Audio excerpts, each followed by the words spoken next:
엄마 그거 먹지 마세요. 그릇 치워요. 안전하지 않아요. 전화기 너머로 들려오는 엄마의 목소리는 20대 아가씨처럼 경쾌했다. 지원아, 이번 주말에는 내려오지 마라. 나 김영감이랑 등산 가기로 했어. 나는 스마트폰을 쥔 손을 멈칫했다. 김영감, 김명철. 엄마의 첫사랑이자 지금 엄마가 황혼의 연애를 즐기고 있는 대상이었다. 엄마 연세가 63인데 무슨 등산이에요. 나는 사무실에서 야근 중인 동료들을 의식해 목소리를 낮췄다. 어머, 넌 걱정도 팔자다. 엄마가 웃음을 터뜨렸다. 김영감이 남산에 가자고 하더라고. 케이블카 타고 올라갔다 내려오는 거라 하나도 안 힘들어. 그 사람 아주 건강해. 매일 아침 5시에 일어나서 조깅하고 밥 차리고 빨래하는 것까지 다 도맡아 해. 나한테 얼마나 잘해준다고. 전화를 끊고 나는 멍하니 컴퓨터 모니터를 바라보았다. 3개월 전 아버지가 돌아가신 지 5년 만에 엄마는 갑자기 남은 여생을 함께할 짝을 찾고 싶다고 하셨다. 처음엔 그냥 해보는 소리려니 했는데 일주일 뒤 엄마는 정말로 김명철이라는 남자를 집으로 데려왔다. 그날 나는 주방에서 요리를 하고 있었다. 초인종이 울리고 문을 열었을 때 나는 잠시 얼어붙었다. 문 밖에는 다림질이 잘 된 하얀 셔츠를 입고 머리를 단정하게 빗어넘긴 남자가 서 있었다. 그의 손에는 과일 바구니와 전통 과자 2상자가 들려 있었다. 지원이지, 내가 김명철이야. 그가 웃자 눈가에 온화한 주름이 졌다. 내 엄마한테 들으니 네가 약과를 좋아한다면서 유명한 한과점에 일부러 들러서 사왔어. 나는 무의식적으로 반걸음 뒤로 물러섰다. 엄마, 이분은. 내 등 뒤에서 엄마가 비집고 나왔다. 엄마의 얼굴에는 내가 몇 년 동안 보지 못했던 환한 미소가 번져 있었다. 이분이 김영감이야. 우리 젊었을 때 이야기는 너도 알지. 이제 다 늙어서 남은 인생 서로 의지하며 조용히 살려고. 그날 식사 자리는 무척 어색했다. 김명철 아저씨는 끊임없이 엄마의 밥그릇에 반찬을 놔주며 내가 몸둘 바를 모를 정도로 다정하게 굴었다. 옥화야, 많이 먹어. 너 너무 말랐어. 옥화야, 이 탕은 널 위해 특별히 끓인 거야. 옥화야, 간은 안 짜고 괜찮아. 엄마는 소녀처럼 수줍은 미소를 지으며 고개를 끄덕였다. 식사가 끝난 후 나는 엄마를 한쪽으로 끌고 갔다. 엄마, 저분에 대해 얼마나 알아요? 만약에 사기꾼이면 어쩌려고요? 바보 같은 소리. 김영감은 그런 사람 아니야. 엄마는 내 손을 토닥이며 말했다. 퇴직하기 전엔 수석 엔지니어였어. 매달 나오는 연금 250만 원도 이미 나한테 다 맡겼단다. 집안일도 다 알아서 하고 난 장 보고 밥하는데 손 하나 까딱 안 해. 요즘 매일 춤추러 다니고 산책이나 하면서 아주 편하게 지내고 있어. 그래도 절차는 밟아야죠. 최소한 구청 가서 혼인신고라도 하셔야 하는 거 아니에요. 엄마는 손사래를 쳤다. 무슨 혼인신고야. 그냥 서로 의지하며 사는 거지. 우리 나이가 몇인데 그저 조용히 살면 그만이야. 게다가 김영감도 명분 같은 건 필요 없고 나만 돌봐줄 수 있으면 된다고 했어. 한 달 뒤 김명철 아저씨는 엄마 집으로 들어왔다. 그 후로 내가 전화를 걸 때마다 엄마는 춤을 추고 있거나 여행을 갔거나 아니면 김 아저씨와 함께 요리를 하고 있었다. 엄마의 목소리에는 다시금 생기가 돌았고 마치 새 삶을 얻은 것 같았다. 나는 내 마음이 어떤지 도무지 알 수 없었다. 안심이 되면서도 왠지 모르게 은근한 불안감이 가시지 않았다. 금요일 오후 나는 회식을 미루고 차를 몰아 엄마 집으로 향했다. 3시간의 운전 내내 나는 내가 너무 예민한 건 아닌지 생각했다. 김명철 아저씨가 엄마에게 저렇게 잘해주는데 나는 기뻐해야 마땅했다.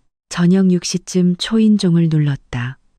문을 열어준 사람은 앞치마를 두르고 손에 뒤집개를 든 김 아저씨였다.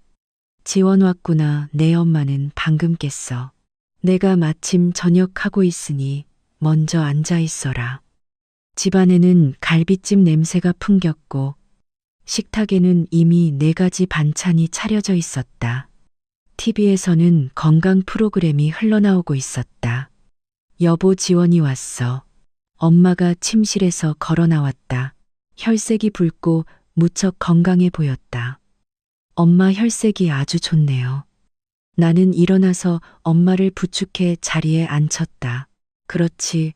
김 영감이 매일 온갖 맛있는 걸 다 해줘서 벌써 2kg나 쪘어. 엄마는 웃으며 주방에 있는 김 아저씨를 힐끗 쳐다보았다. 참 저녁 좀 넉넉히 해. 밥을 먹는 동안 나는 김 아저씨를 관찰했다. 그는 정말 사람을 잘 챙겼다.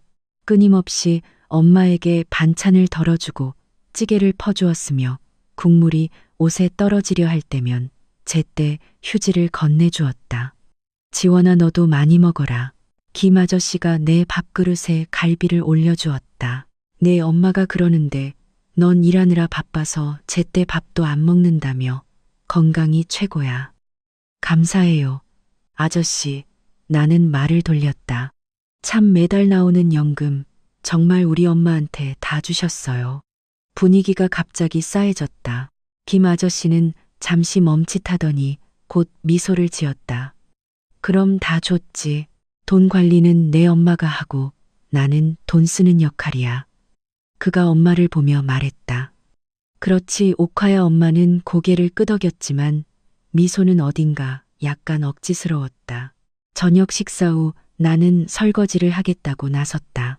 김 아저씨가 몇 번 만류했지만 내가 고집을 부리자 결국 엄마와 함께 베란다로 나가 차를 마시며 이야기를 나눴다. 설거지를 반쯤 했을 때 갑자기 행주를 가져와야겠다는 생각이 들었다.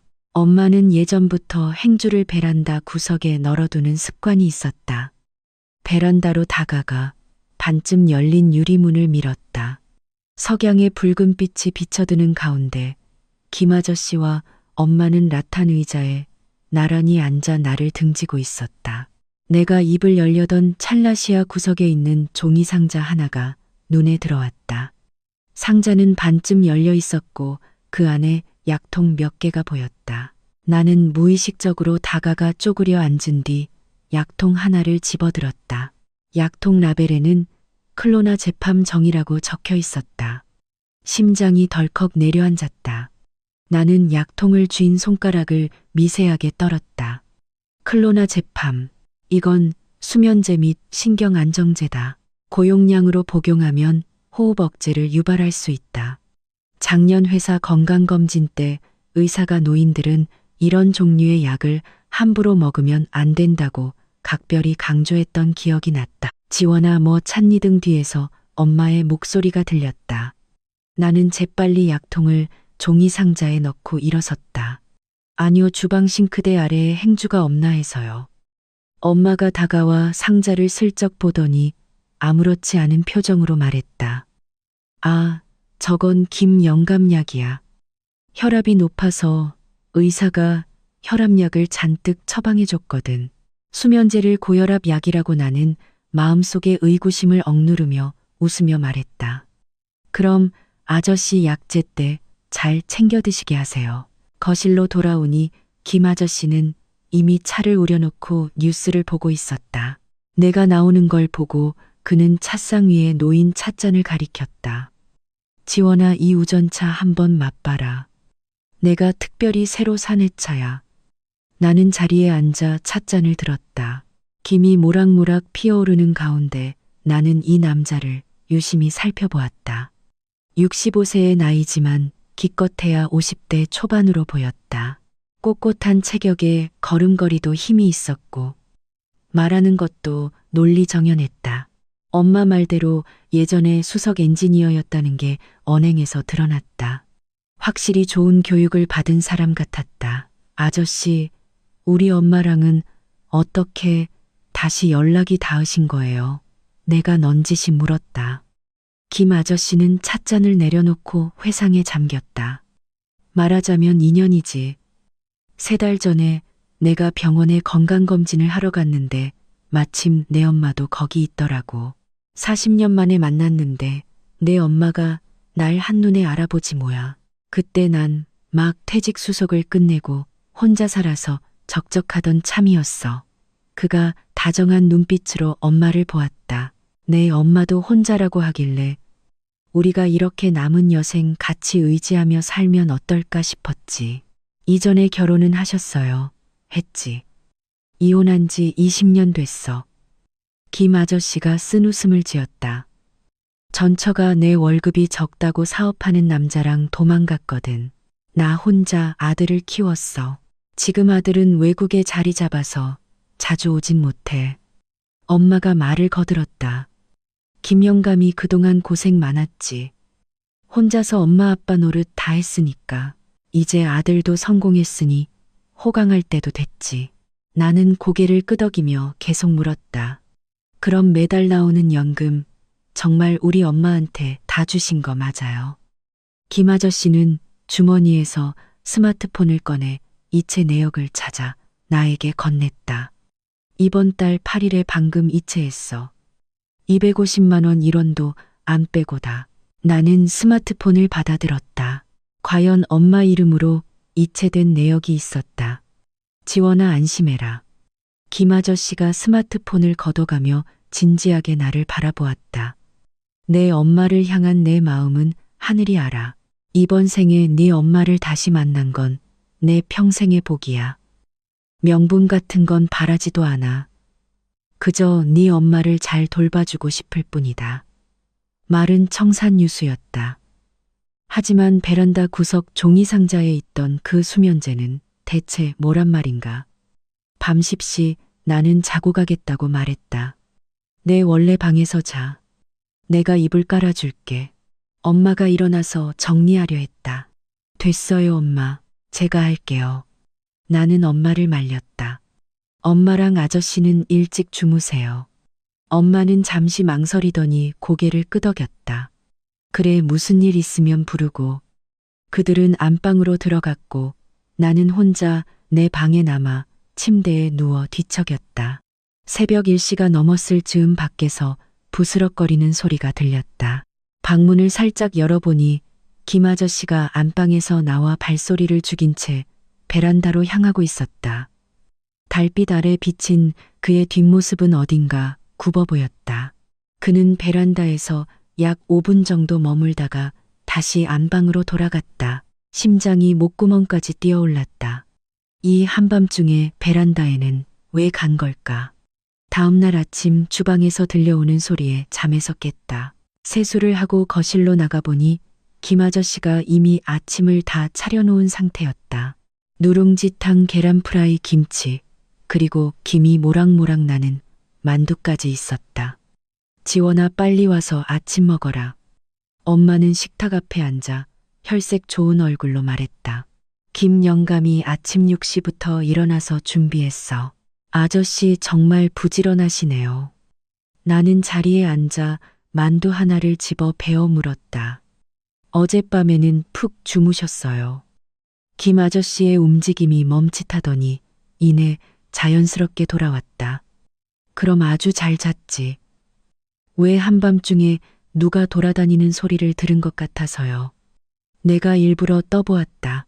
아, 그거 나야. 김 아저씨가 누룽지탕을 한 그릇 떠서 내게 건넸다. 밤에 소변이 마려운데 내 엄마 깰까봐 거실 화장실로 나왔거든. 화장실을 가는데 베란다를 들른다고 나는 더 캐묻지 않고 고개를 숙여 누룽지를 떠먹었다. 누룽지는 간도 알맞고 맛도 좋았지만 나는 도무지 목구멍으로 넘어가지 않았다. 아침을 다 먹고 김 아저씨가 장을 보러 간다며 일어났다. 엄마가 같이 가겠다고 했다. 엄마 집에서 쉬세요. 제가 아저씨랑 같이 갈게요. 내가 먼저 나섰다. 엄마는 나와 김 아저씨를 번갈아 보더니 웃었다. 그래, 젊은 사람들끼리 얘기도 좀 하고 그래. 젊은 사람이라니나 벌써 35인데 시장은 아파트에서 멀지 않아 걸어서 10분 거리였다. 가는 길에 김 아저씨는 나와 엄마의 젊은 시절 이야기를 나눴다. 그때 우린 다방직 공장에 다녔지. 내 엄마는 공장 최고 미녀라 쫓아다니는 남자가 한 트럭이었어. 그가 예시를 회상하며 눈빛을 반짝였다. 난 그때 가진 것 없는 촌놈이라 내 엄마한테 어울리지 않았지. 나중에 내 엄마 집에 내 아버지가 소개되면서 나는 물러났어. 그럼 왜 지금 다시 오신 거예요? 내가 단도직입적으로 물었다. 김 아저씨는 잠시 침묵했다. 사람이 늙으니 젊은 시절에 놓쳤던 걸 다시 찾고 싶어지더라. 내가 내 엄마한테 부족하다는 건 알지만 정말 내 엄마를 잘 보살펴주고 싶어. 비록 몇 년밖에 안 남았다 해도 말이야. 그의 말투는 몹시 진실해 보였지만 나는 여전히 어딘가 이상하다는 느낌을 지울 수 없었다. 시장에 도착하자 김 아저씨는 능숙하게 장을 보았다. 생선을 꼼꼼히 살피고 채소 뿌리를 확인하며 흥정하는 솜씨도 예사롭지 않았다. 아저씨 살림 정말 잘하시네요. 내가 그의 뒤를 따르며 말했다. 혼자 이 오랜 세월을 살았으니 못해도 할 줄 알아야지. 그가 산 채소들을 들고 나를 돌아보았다. 지원아, 네 엄마가 나랑 있는 걸 네가 불안해한다는 거 안다. 하지만 안심해. 난 절대 내 엄마한테 해를 끼치지 않을 거야. 그냥 너무 갑작스러워서요. 나는 진지하게 말했다. 저희 엄마랑 3개월 전에 다시 만나셨는데 바로 같이 사시게 됐잖아요. 김 아저씨가 한숨을 쉬었다. 내 걱정 이해한다. 이렇게 하자. 내가 매달 쓰는 생활비장보다 적어둘 테니 넌 언제든 확인해도 좋아. 내 엄마 건강 상태도 매일 보고할게. 내가 장담하는데 네 엄마 아주 편안하게 해줄 거야. 빈틈없는 대답이었지만 나는 여전히 베란다. 구석 종이 상자의 수면제와 어젯밤 베란다로 향하던 그의 뒷모습을 잊을 수 없었다. 집에 돌아오니 엄마는 벌써 내 방을 다 치워두셨다. 엄마, 저 오후에 바로 올라가 볼게요. 회사에 일이 좀 있어서요. 내가 말했다. 벌써 하루 더 있다 가지. 엄마가 아쉬워했다. 다음에 또 올게요. 나는 잠시 뜸을 들였다. 참 엄마, 요즘 건강은 어떠세요? 어디 편찮으신 데는 없고요. 아주 좋아. 김영감이 잘 챙겨주잖아. 엄마가 웃었다. 너는 쓸데없는 걱정 말고 일이나 열심히 해.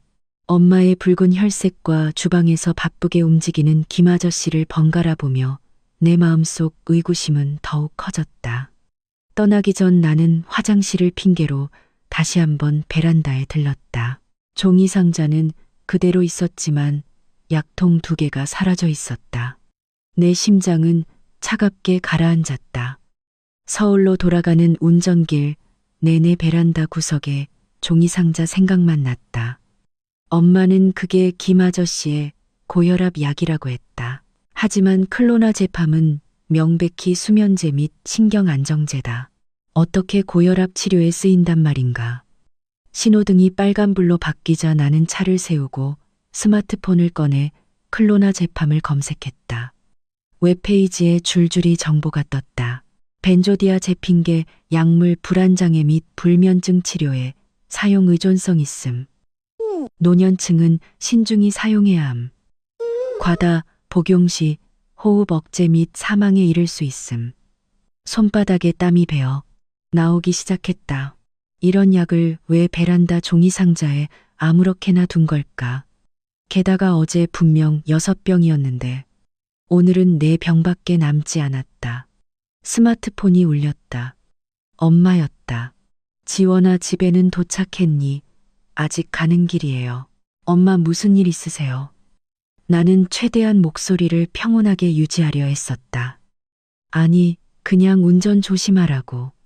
아, 그리고 김영감이 그러는데 오늘 네가 좋아하는 꽃게 사왔으니까 다음에 오면 쪄주겠대. 전화를 끊고 불안감은 더욱 증폭되었다. 집에 도착하니 밤 8시가 넘었다.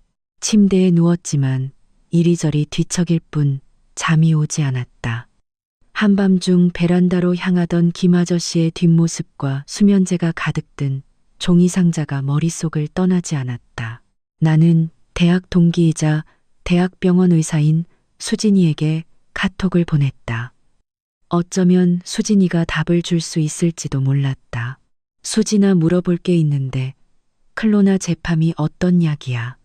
수진이는 금방 답장을 보냈다. 수면제잖아. 왜? 어떤 사람이 그게 고혈압에 좋다고 하길래. 헛소리하네. 그거 정신과 약이야. 고혈압이랑은 전혀 상관없어. 수진이가 눈을 굴리는 이모티콘을 보냈다. 누가 그래? 나는 사실대로 답하지 않고 다시 물었다. 노인들이 먹어도 되는 거야. 상황에 따라 다르지. 노인들은 대사 속도가 느려서 보통 장기 복용은 권장 안 해. 게다가 의존성도 있어서 용량 늘리면 아주 위험해. 수진이가 다시 문자를 보냈다. 근데 이거 왜 물어봐? 설마 너네 어머니가 드시려는 건 아니지? 아냐, 그냥 물어봤어. 거짓말 치지 마. 무슨 일 있으면 말해. 나는 잠시 망설이다가 엄마의 황혼 연애와 베란다 약통 이야기를 간략하게 설명했다. 수진이는 한참 뒤에야 답장을 보냈다. 좀 이상하긴 하다. 너 확실히 지켜봐.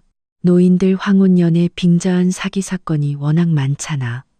그 아저씨가 우리 엄마를 속이고 있는 걸까?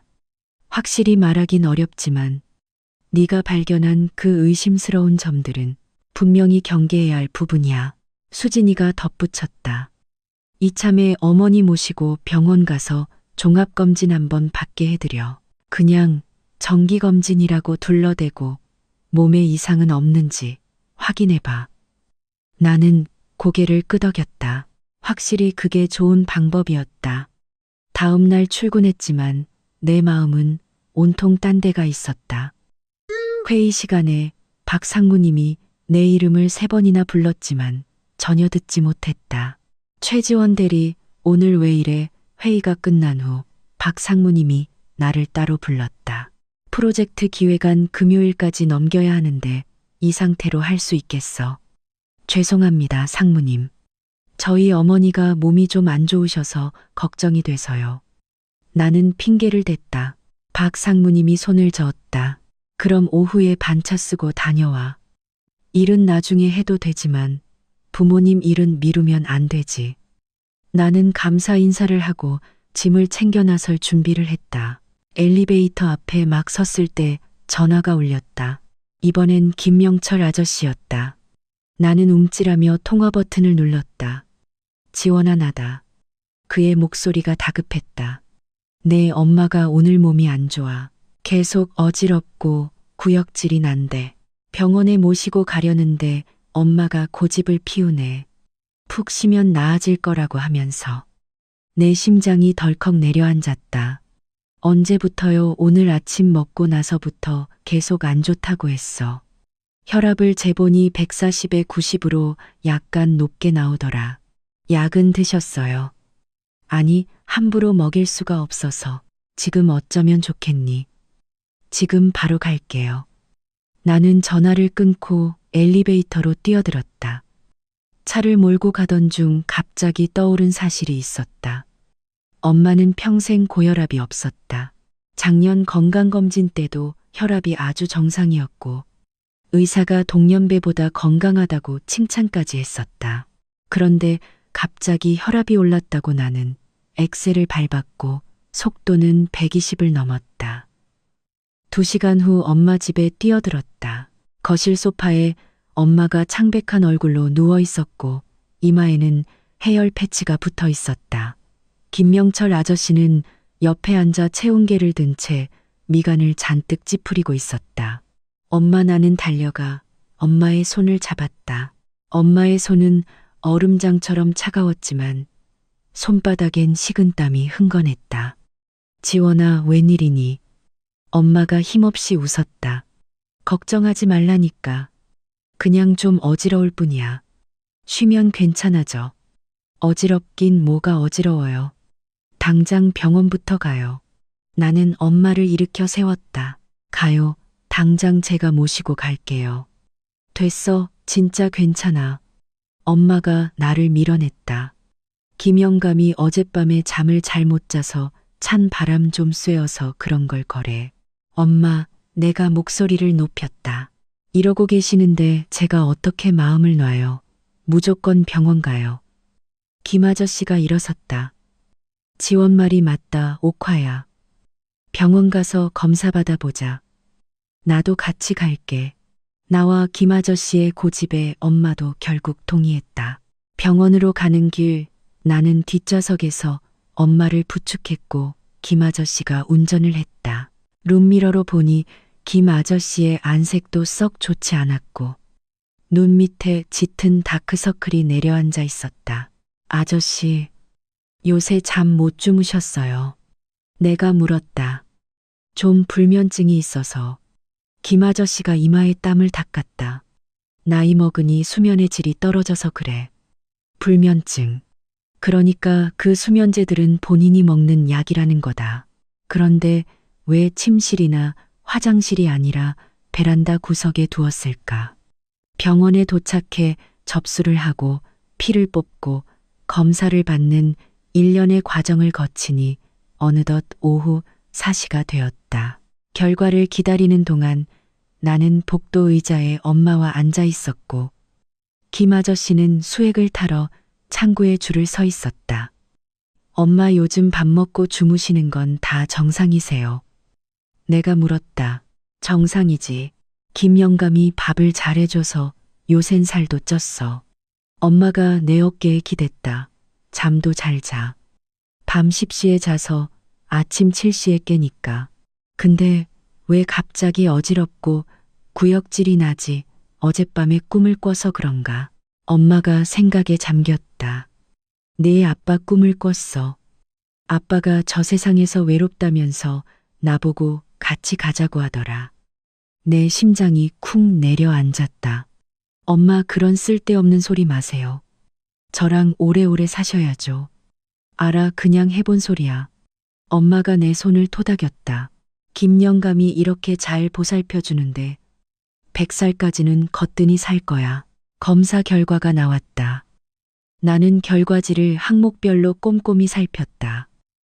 혈액 정기검사 정상간, 신장 기능 정상, 심전도 정상, 혈압 152, 95.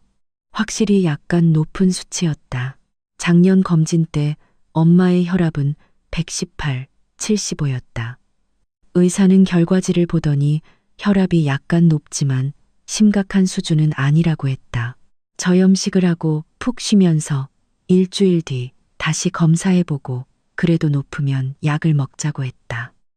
진료실을 나오자 김 아저씨는 의사가 뭐라 했는지, 입원해야 하는지, 주의할 점은 없는지 쉴 새 없이 물었다. 정말로 걱정하는 것처럼 보였지만 내 마음속 의심은 더욱 짙어졌다.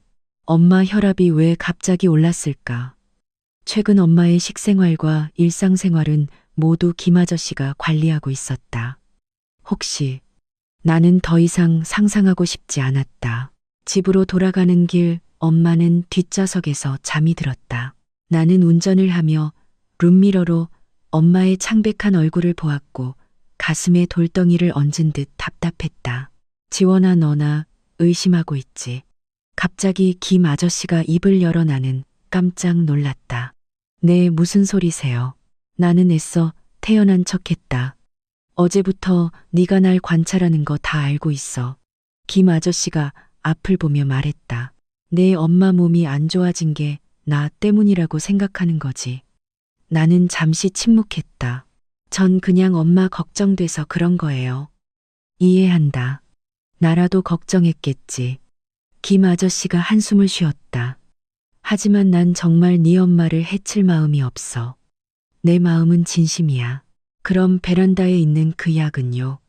나는 마침내 참았던 질문을 던졌다. 그 클로나 제팜 아저씨가 드시는 거 맞죠? 차 안이 갑자기 조용해졌다. 내 심장 뛰는 소리와 김 아저씨의 거친 숨소리만 들렸다. 맞아, 내가 먹는 거다. 김 아저씨의 목소리는 몹시 낮았다. 불면증이 너무 심해서 약을 안 먹으면 도저히 잘 수가 없어. 하지만 네 엄마가 알면 걱정할까봐 숨긴 거야. 근데 왜 하필 베란다에 두셨어요? 그건. 김 아저씨가 머뭇거렸다. 내 엄마가 혹시라도 알게 될까봐. 나 밤에 깨서 약 먹는 거 들키기 싫었거든. 변명 자체는 그럴싸했다. 하지만 나는 이 일이 그렇게 단순하지만은 않다는 직감이 들었다. 금요일 밤 회사에서 십시까지 야근을 하고 기획안을 다 다듬었을 무렵 또 엄마의 전화가 걸려왔다. 지원아, 내일 주말인데 올 거니? 엄마의 목소리는 저번보다 훨씬 기운이 없었다. 엄마, 왜 그러세요? 목소리에 왜 이렇게 힘이 없어요? 별일 아니야. 그냥 오늘 또 좀 어지러워서 그래. 엄마가 기침을 몇 번 했다. 김 영감이 푹 쉬면 내일은 괜찮아질 거라네. 나는 즉시 경계태세를 취했다. 3일밖에 안 지났는데 왜 또 어지러울까? 아저씨가 혈압 재보셨어요. 쟀지. 150에 98. 또 좀 올랐더라. 엄마가 말했다. 김 영감이 다음 주 월요일에 다시 검사받으러 가자고 했어. 나는 스마트폰을 꽉 쥐었다. 엄마, 저 내일 오전에 당장 갈게요. 지금 상황이 좀 이상해요. 전화를 끊고 나는 수진이에게 다시 카톡을 보냈다. 수진아, 우리 엄마 혈압이 일주일 새 2번이나 올랐어. 정상에서 150이 95가 되더니 지금은 150, 98이래. 이렇게 빨리 오를 수가 있어. 수진이는 금방 답장을 보냈다. 비정상이야.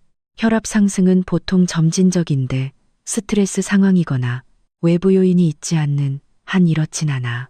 외부 요인이 뭔데? 약물 영향이나 음식 문제일 수 있지. 수진이가 음성 메시지를 보냈다. 너네 어머니 식사 챙겨준다는 그 할아버지 말이야. 어머니한테 무슨 음식 먹이는지 넌 확실히 알아. 나는 말문이 막혔다. 확실히 나는 아무것도 몰랐다. 매번 갈 때마다 김 아저씨가 다 차려놓은 밥을 먹었고 맛이 좋다는 것만 알았을 뿐 재료나 조미료에 대해선 자세히 묻지도 보지도 않았다. 그 아저씨가 음식에 무슨 장난이라도 쳤다는 거야. 타자치는 내 손이 떨렸다. 내가 단정 지을 순 없지만 꼭 한번 확인해봐. 수진이가 덧붙였다. 그리고 그 수면제 말이야. 실물 하나 가져올 수 있어. 성분 검사 좀 해보게. 나는 베란다 구석 종이 상자를 떠올렸다. 그 안에 아직 4개의 약통이 남아있을 것이다. 알았어, 해볼게. 다음 날 아침 7시 나는 차를 몰아 출발했다. 엄마 집에 도착하니 오전 9시 반이었다. 김 아저씨는 주방에서 아침을 만들고 있었다. 지원아, 일찍 왔구나. 앞치마에 밀가루를 묻힌 김 아저씨가 얼굴을 내밀었다. 마침 내 엄마가 제일 좋아하는 부추전 부치고 있었는데 잘 됐다. 고생 많으시네요. 나는 신발을 벗었다. 엄마는요, 아직 주무셔. 어젯밤에 또 불면증 때문에 잠을 설쳤거든. 김 아저씨가 손을 닦으며 내게 다가왔다. 목소리를 잔뜩 낮춘 채 말했다. 지원아, 너랑 상의할 게 있다. 내 마음이 긴장됐다. 무슨 일인데요? 내 엄마 상태가 아무래도 이상해. 김 아저씨가 미간을 찌푸렸다.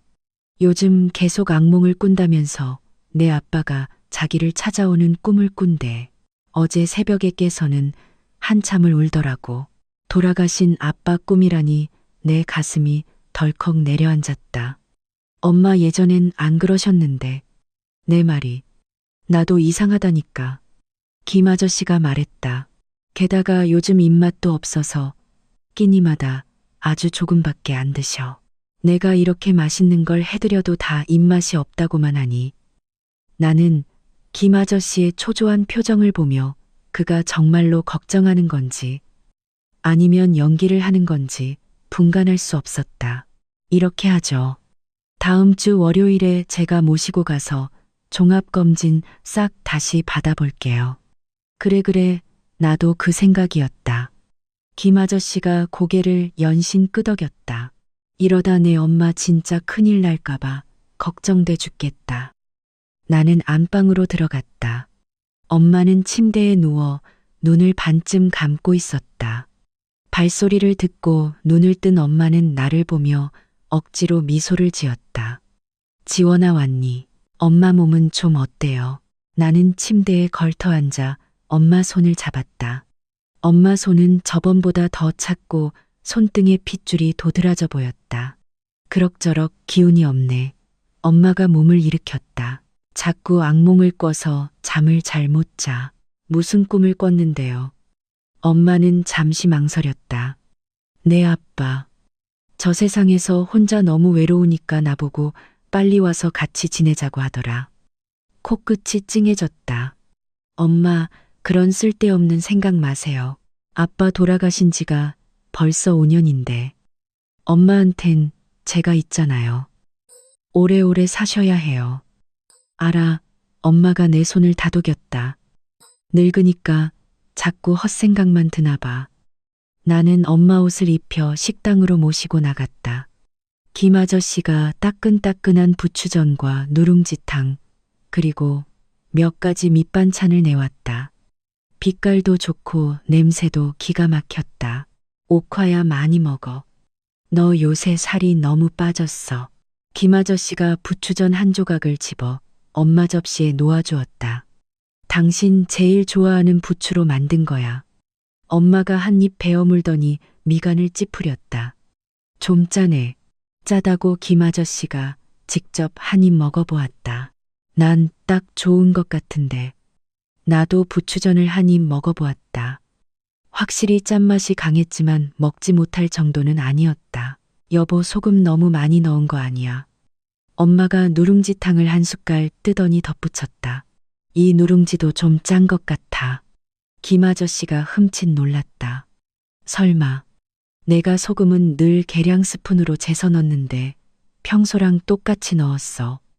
문득 수진이의 말이 떠올랐다. 음식 문제. 염분을 너무 많이 섭취하면 확실히 혈압이 오른다. 하지만 김 아저씨가 일부러 음식에 소금을 많이 넣었을까? 대체 왜 아침 식사 후 나는 내가 설거지하겠다고 나섰다. 김 아저씨가 몇 번 말리다가 내가 고집을 부리자 결국 엄마를 모시고 거실로 가 TV를 보았다. 나는 주방 찬장을 열고 조미료통을 뒤졌다. 간장, 식초, 설탕, 소금. 소금통은 하얀 도자기 그릇이었다. 뚜껑을 열어보니 소금은 반쯤 차 있었고 평범해 보였다. 나는 냉장고 문도 열어보았다. 채소, 고기, 계란이 가지런히 정리되어 있었다. 제일 아래 칸에 플라스틱 밀폐용기가 하나 보였다. 그 안에는 짙은 갈색 가루가 들어 있었다. 밀폐용기를 꺼내 코에 대고 냄새를 맡아보았다. 은은한 한약 냄새가 났다. 지원아, 뭐 찾니? 어느새 김 아저씨가 내 등 뒤에 서 있었다. 나는 화들짝 놀라며 얼른 밀폐용기를 제자리에 넣었다. 아, 아니요. 냉장고에 반찬 뭐 있나 보려고요. 점심은 제가 할게요. 아니다. 내가 할게. 김 아저씨가 냉장고 문을 닫았다. 모처럼 왔는데 네 엄마랑 푹 쉬어. 목소리는 부드러웠지만 그의 시선은 어딘가 불안하게 흔들리는 것 같았다. 점심으로 김 아저씨는 갈비찜, 생선찜, 시금치, 무침, 오이 무침, 그리고 계란국을 차려냈다. 엄마는 여전히 입맛이 없다며 밥을 거의 먹지 않았다. 김 아저씨가 계속 권했지만 엄마는 고개만 저을 뿐이었다. 나는 갈비를 한 점 먹어보았다. 푹 고아져서 맛은 있었지만 역시 너무 짰다. 아저씨, 오늘 반찬들이 다 좀 짠데요. 내가 말했다. 김 아저씨가 맛을 보더니 미간을 찌푸렸다. 이상하네. 분명 소금 한 숟갈밖에 안 넣었는데 간장을 너무 많이 넣었나? 그럴 수도 있겠네. 다음부턴 조심해. 엄마가 거들었다. 옥화야 입맛 없으면 억지로 먹지 마. 내가 소면 좀 삶아줄까? 김 아저씨가 젓가락을 내려놓았다. 됐어, 국물이나 좀 마실게. 엄마가 국그릇을 들어 한 모금 마시더니 또 미간을 찌푸렸다.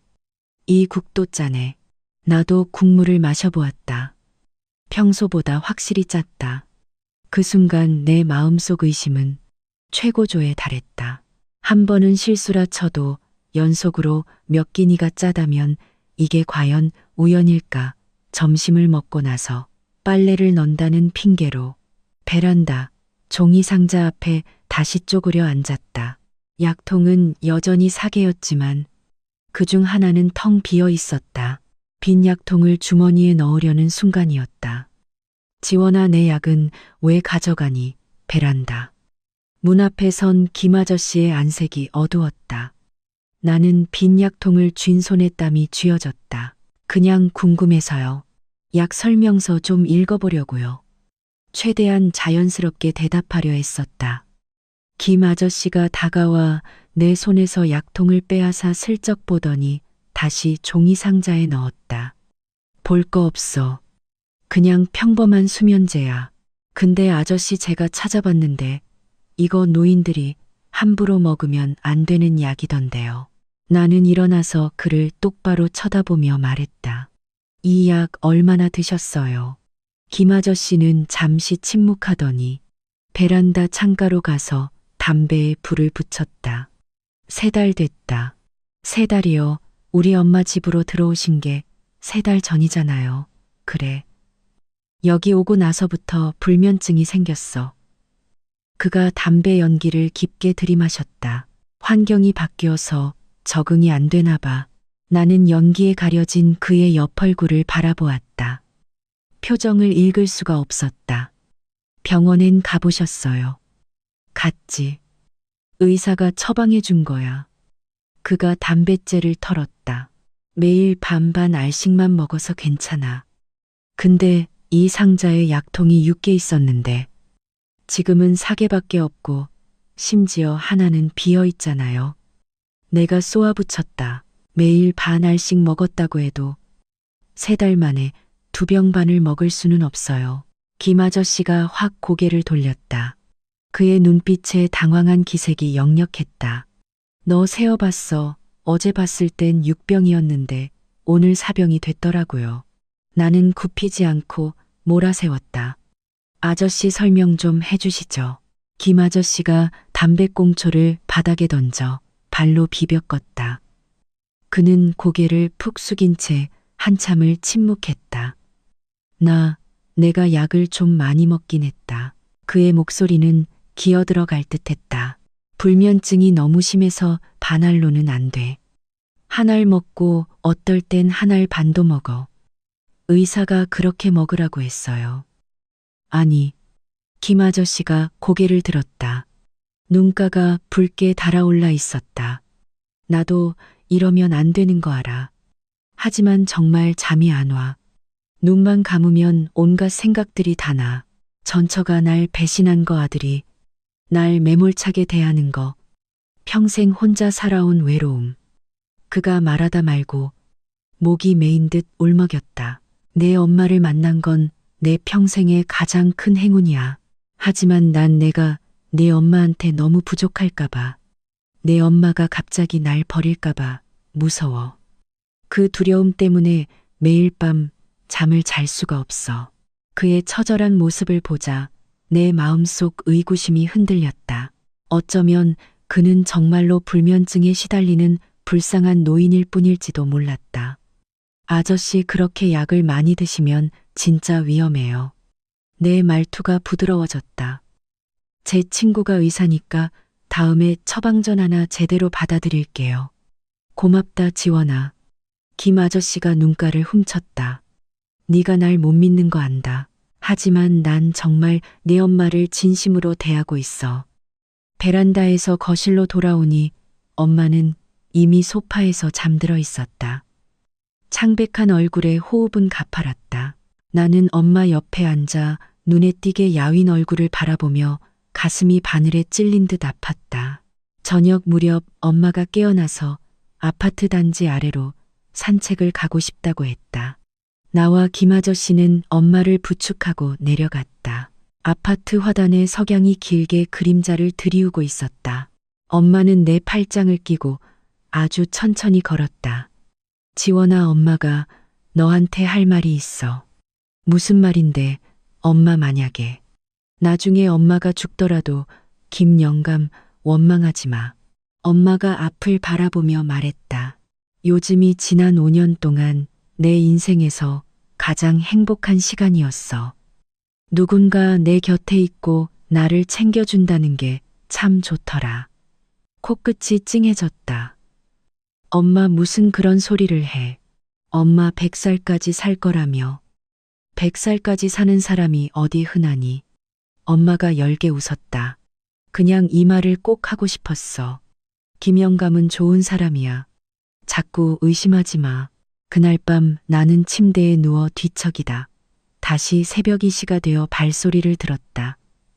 방문을 살짝 열고 보니 김아저씨가 다시 안방에서 나와 베란다로 향하고 있었다. 이번엔 나도 몰래 뒤를 밟았다. 베란다 문이 반쯤 열려 있었고 유리 너머로 달빛이 들어왔다. 나는 문틈에 숨어서 안을 들여다보았다. 김아저씨는 종이 상자 앞에 쪼그려 앉아 약통을 꺼내더니 알약 2개를 손에 붓고 생수로 삼켰다. 그러더니 조그만 봉지를 꺼내어 그 안에서 하얀 가루를 덜어 더 작은 지퍼백에 옮겨 담았다. 내 심장이 미친 듯이 뛰었다. 저 하얀 가루는 대체 뭘까? 김아저씨가 가루를 다 담고 봉지를 다시 상자에 쑤셔 넣은 뒤 일어서서 문 쪽으로 향했다. 나는 서둘러 화장실로 숨어들어 그의 발소리가 지나가 안방으로 들어가는 걸 들었다. 10분을 기다려 그가 다시 나오지 않을 것을 확신한 뒤 나는 살금살금 베란다로 갔다. 종이 상자는 그대로 있었다. 스마트폰 플래시를 켜고 아까 그 작은 지퍼백을 찾았다. 투명한 지퍼백 안에는 하얀 가루가 들어 있었다. 소금 같아 보였지만 입자가 훨씬 고왔다. 나는 빛에 비추어 자세히 살펴보았다. 라벨이나 글씨는 전혀 없었다. 나는 가루를 조금 집어 코에 대고 냄새를 맡아봤지만 별다른 냄새는 나지 않았다. 이게 대체 뭘까? 나는 잠시 망설이다가 가루 조금을 덜어 내가 가지고 있던 휴대용 티슈에 싼 뒤 주머니에 넣었다. 그리고 지퍼백을 다시 상자에 넣고 방으로 돌아왔다. 다음 날 아침 일찍 나는 회사에 급한 일이 생겼다는 핑계로 일찍 집을 나섰다. 서울로 돌아가는 길에 수진이에게 전화를 걸었다. 수진아, 내가 뭘 좀 가져왔는데 성분 검사 좀 해줄 수 있어. 뭔데? 하얀 가루인데 나도 뭔지 모르겠어. 나는 대답했다. 그리고 그 수면제는 실물을 못 가져왔는데 이름은 알아. 클로나제팜이야. 그래, 언제 올 수 있어? 지금 바로 병원으로 갈게. 나는 방향을 틀어 수진이가 있는 병원으로 직행했다. 병원에 도착하니 오전 10시 반 수진이는 마침 수술을 마치고 진료실에서 나를 기다리고 있었다. 나는 하얀 가루가 쌓인 티슈를 건넸다. 이거야, 뭔지 알겠어. 수진이는 티슈를 열고 가루를 손바닥에 덜어 자세히 보고 냄새도 맡아보았다. 소금 같긴 한데 확신할 순 없네. 수진이가 말했다. 연구실에 맡겨볼게. 내일 결과 나올 거야. 혹시 무슨 독약 같은 거 아닐까? 내가 가장 두려워하던 의문을 입 밖으로 냈다. 너무 앞서가지 마. 아직 아무것도 모르잖아. 수진이가 내 어깨를 토닥였다. 일단 돌아가. 결과 나오면 바로 연락할게. 병원을 나와 나는 정처 없이 시내를 달렸다. 스마트폰이 울렸다. 엄마였다. 지원아, 도착했니? 네, 엄마. 도착했어요. 나는 거짓말을 했다. 다행이네. 엄마의 목소리는 매우 지쳐 보였다. 엄마, 오늘 또 몸이 안 좋아. 어지럽고 구역질 나더니 결국 다 토했어. 김영감이 위험 같다고 미음을 끓여줬네. 가슴이 철렁 내려앉았다. 엄마 그거 드셨어요. 아직 식히는 중이야. 엄마가 헛기침을 했다. 김영감이 조금 식혀서 먹는 게 위에 좋다네. 엄마, 그거 절대 드시지 마세요. 나는 거의 소리를 지르다시피 했다. 기다려요. 지금 당장 다시 갈 테니까. 나는 전화를 끊고 엑셀을 잇는 힘껏 밟았다. 차는 화살처럼 튀어나갔다. 가는 내내 머릿속이 엉망진창이었다. 하얀 가루짠 음식, 갑자기 오른 혈압, 잦은 어지럼증과 구역질. 이 모든 게 연관이 있는 걸까? 김명철 대체 무슨 짓을 벌이고 있는 거지? 2시간 후 나는 다시 엄마 집으로 뛰어들어갔다. 거실에서 엄마가 막 미음 그릇을 들고 먹으려던 참이었다. 나는 달려가 엄마 손에 들린 그릇을 빼앗았다. 엄마 먹지 마, 지원아. 너 왜 또 왔어? 엄마가 깜짝 놀랐다. 무슨 일이야? 나는 그릇 안에 하얀 미음을 쳐다보며 손을 덜덜 떨었다. 주방에서 나온 김 아저씨가 나를 보더니 움찔했다. 지원아, 너 안 갔니, 아저씨? 이 미음에 대체 뭘 넣은 거예요? 나는 그를 노려보며 물었다. 그냥 쌀 미음이야. 마 좀 썰어 넣고. 김 아저씨가 황당하다는 듯 나를 보았다. 왜 그러는데? 쌀이랑 마 말고 다른 건 안 넣었고요. 내가 추궁했다. 안 넣었지. 간 맞추려고 소금만 약간 넣었어. 김 아저씨가 미간을 찌푸렸다. 지원아, 대체 무슨 말이 하고 싶은 거냐? 나는 그릇을 들고 베란다로 가서 손바닥에 조금 덜어 자세히 보았다. 미음은 정상적인 흰색이었고 이상한 점은 보이지 않았다. 숟가락으로 떠서 입에 조금 넣어 보았다. 짰다. 일반적인 미음보다 훨씬 짰다. 게다가 그 짠맛은 평범한 소금 맛과는 다른 기이한 맛이었다. 지원아, 너 대체 뭐 하는 거야? 엄마가 따라왔다. 요새 일하느라 너무 스트레스 받은 거 아니야? 나는 날이 갈수록 수척해지는 엄마의 얼굴을 보며 의심이 확신으로 굳어지는 것을 느꼈다. 엄마, 오늘 당장 짐 싸서 저랑 서울 가요. 집에 가자고. 엄마가 멍해졌다. 왜? 엄마 혼자 여기 두는 거 도저히 마음이 안 놓여서 그래요. 내가 말했다. 몸도 계속 안 좋아지는데 큰 병원 가서 제대로 검사받아야 해요. 하지만 김영감은 어쩌고 나만 가. 엄마가 망설였다. 엄마, 나는 목소리를 높였다. 지금은 엄마 몸이 최우선이에요. 김 아저씨는 어른이니까 혼자서도 잘 지내실 수 있어요. 엄마는 나와 거실에 서 있는 김 아저씨를 번갈아 보더니 머뭇거렸다.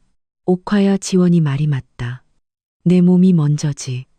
김 아저씨가 다가왔다. 지원 씨랑 같이 올라가서 검사 잘 받아. 몸 다 나으면 다시 오면 되잖아.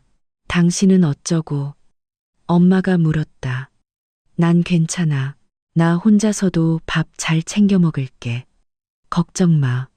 엄마는 결국 동의했다. 짐을 싸는 동안 나는 김 아저씨가 보지 않는 틈을 타 다시 한번 베란다에 갔다. 종이 상자는 그대로였지만 하얀 가루가 담겨 있던 작은 지퍼백은 감쪽같이 사라져 있었다. 내 마음은 깊은 구렁텅이로 떨어지는 것 같았다. 그가 봉지를 숨긴 것이다. 서울 집에 도착하니 저녁 8시였다. 엄마를 침대에 눕히고 속이 편할 맑은 국수를 끓여드렸다. 엄마, 푹 쉬세요. 내일 아침에 바로 종합검진 받으러 가요. 나는 침대 곁에 앉았다. 지원아, 네가 걱정하는 건 아는데 너 혹시 김영감한테 무슨 오해라도 단단히 한 거 아니니? 엄마가 내 손을 잡았다.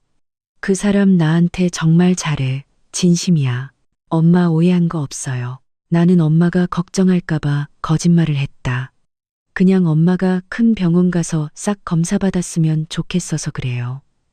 엄마가 한숨을 쉬었다. 그래, 네 뜻대로 하자. 엄마가 잠든 후 나는 거실에 앉아 수진이에게 카톡을 보냈다. 수진아, 검사 결과 나왔어. 수진이는 곧바로 전화를 걸어왔다. 지원아, 그 하얀 가루 성분 분석 결과 나왔어. 수진이의 목소리는 몹시 심각했다. 소금은 맞는데 우리가 먹는 식용소금이 아니야. 내 심장이 철렁했다. 그럼 무슨 소금인데? 공업용 소금. 아질산 나트륨 아질산염이야. 수진이가 말했다. 이걸 지속적으로 섭취하면 고혈압 어지럼증 구토를 유발하고 심하면 중독돼서 생명이 위험해. 머릿속에서 폭탄이 터지는 것 같았다. 아질산 나트륨, 공업용 소금. 그 말은 즉 최근 엄마가 겪은 모든 증상이 이 소금 때문이라는 거다. 어머니 증상이 딱 그거 맞아. 수진이가 말했다. 네가 그 할아버지가 밥을 다 해준다고 했지. 음식에 이걸 탔을 확률이 아주 높아. 대체 왜 그런 짓을 한 건데? 내 목소리가 떨렸다. 그건 나도 모르지. 하지만 너 당장 경찰에 신고해야 해. 수진이가 단호하게 말했다. 이건 명백한 고의 상해죄야. 전화를 끊고 나는 소파에 주저앉았다. 김명철. 겉으로는 엄마에게 그렇게 다정하게 굴었던 그 남자가 뒤로는 공업용 소금으로 엄마를 중독시키고 있었다니. 대체 뭘 얻으려고 돈 때문인가? 엄마한테 아파트가 한 채 있긴 하지만 이런 끔찍한 짓까지 할 정도는 아니다. 다른 이유가 있는 건가? 문득 엄마가 했던 말이 떠올랐다. 김 아저씨가 매달 연금 250만 원을 1원도 안 빼고 다 엄마한테 줬다고 했다. 만약 돈이 목적이라면 왜 그 돈을 엄마한테 줬을까? 말이 안 된다. 그리고 베란다 종이 상자의 수면제와 한밤중 베란다로 가던 뒷모습도 떠올랐다. 매일 밤 불면증으로 약을 먹는다고 했지만 불면증 환자가 왜 그렇게 많은 약을 쌓아두고 하필 베란다 구석에 숨겨둘까? 분명 내가 모르는 무언가가 더 있다. 다음 날 아침 일찍 엄마를 모시고 병원에 가서 종합검진을 받았다. 혈액검사관, 신장기능 검사, 심전도, CT까지 할 수 있는 건 다 했다. 결과를 기다리는 동안 엄마는 계속 물었다. 이렇게까지 다 검사해야 되니 돈 너무 아깝다. 엄마 몸이 제일 중요한데 돈이 문제예요. 나는 엄마를 안심시켰다. 오후 3시 모든 결과가 나왔다. 의사는 결과지를 보며 미간을 깊게 찌푸렸다. 혈액 내 아질산염 수치가 꽤 높습니다. 심각한 중독 수준까지는 아니지만 이대로 계속 섭취했다면 결과가 아주 끔찍했을 겁니다. 아질산염이요. 엄마가 멍해졌다. 선생님, 그게 뭔가요? 공업용 소금입니다. 의사가 말했다. 최근에 뭔가 잘못 드신 거 없습니까? 엄마가 고개를 저었다. 없는데요.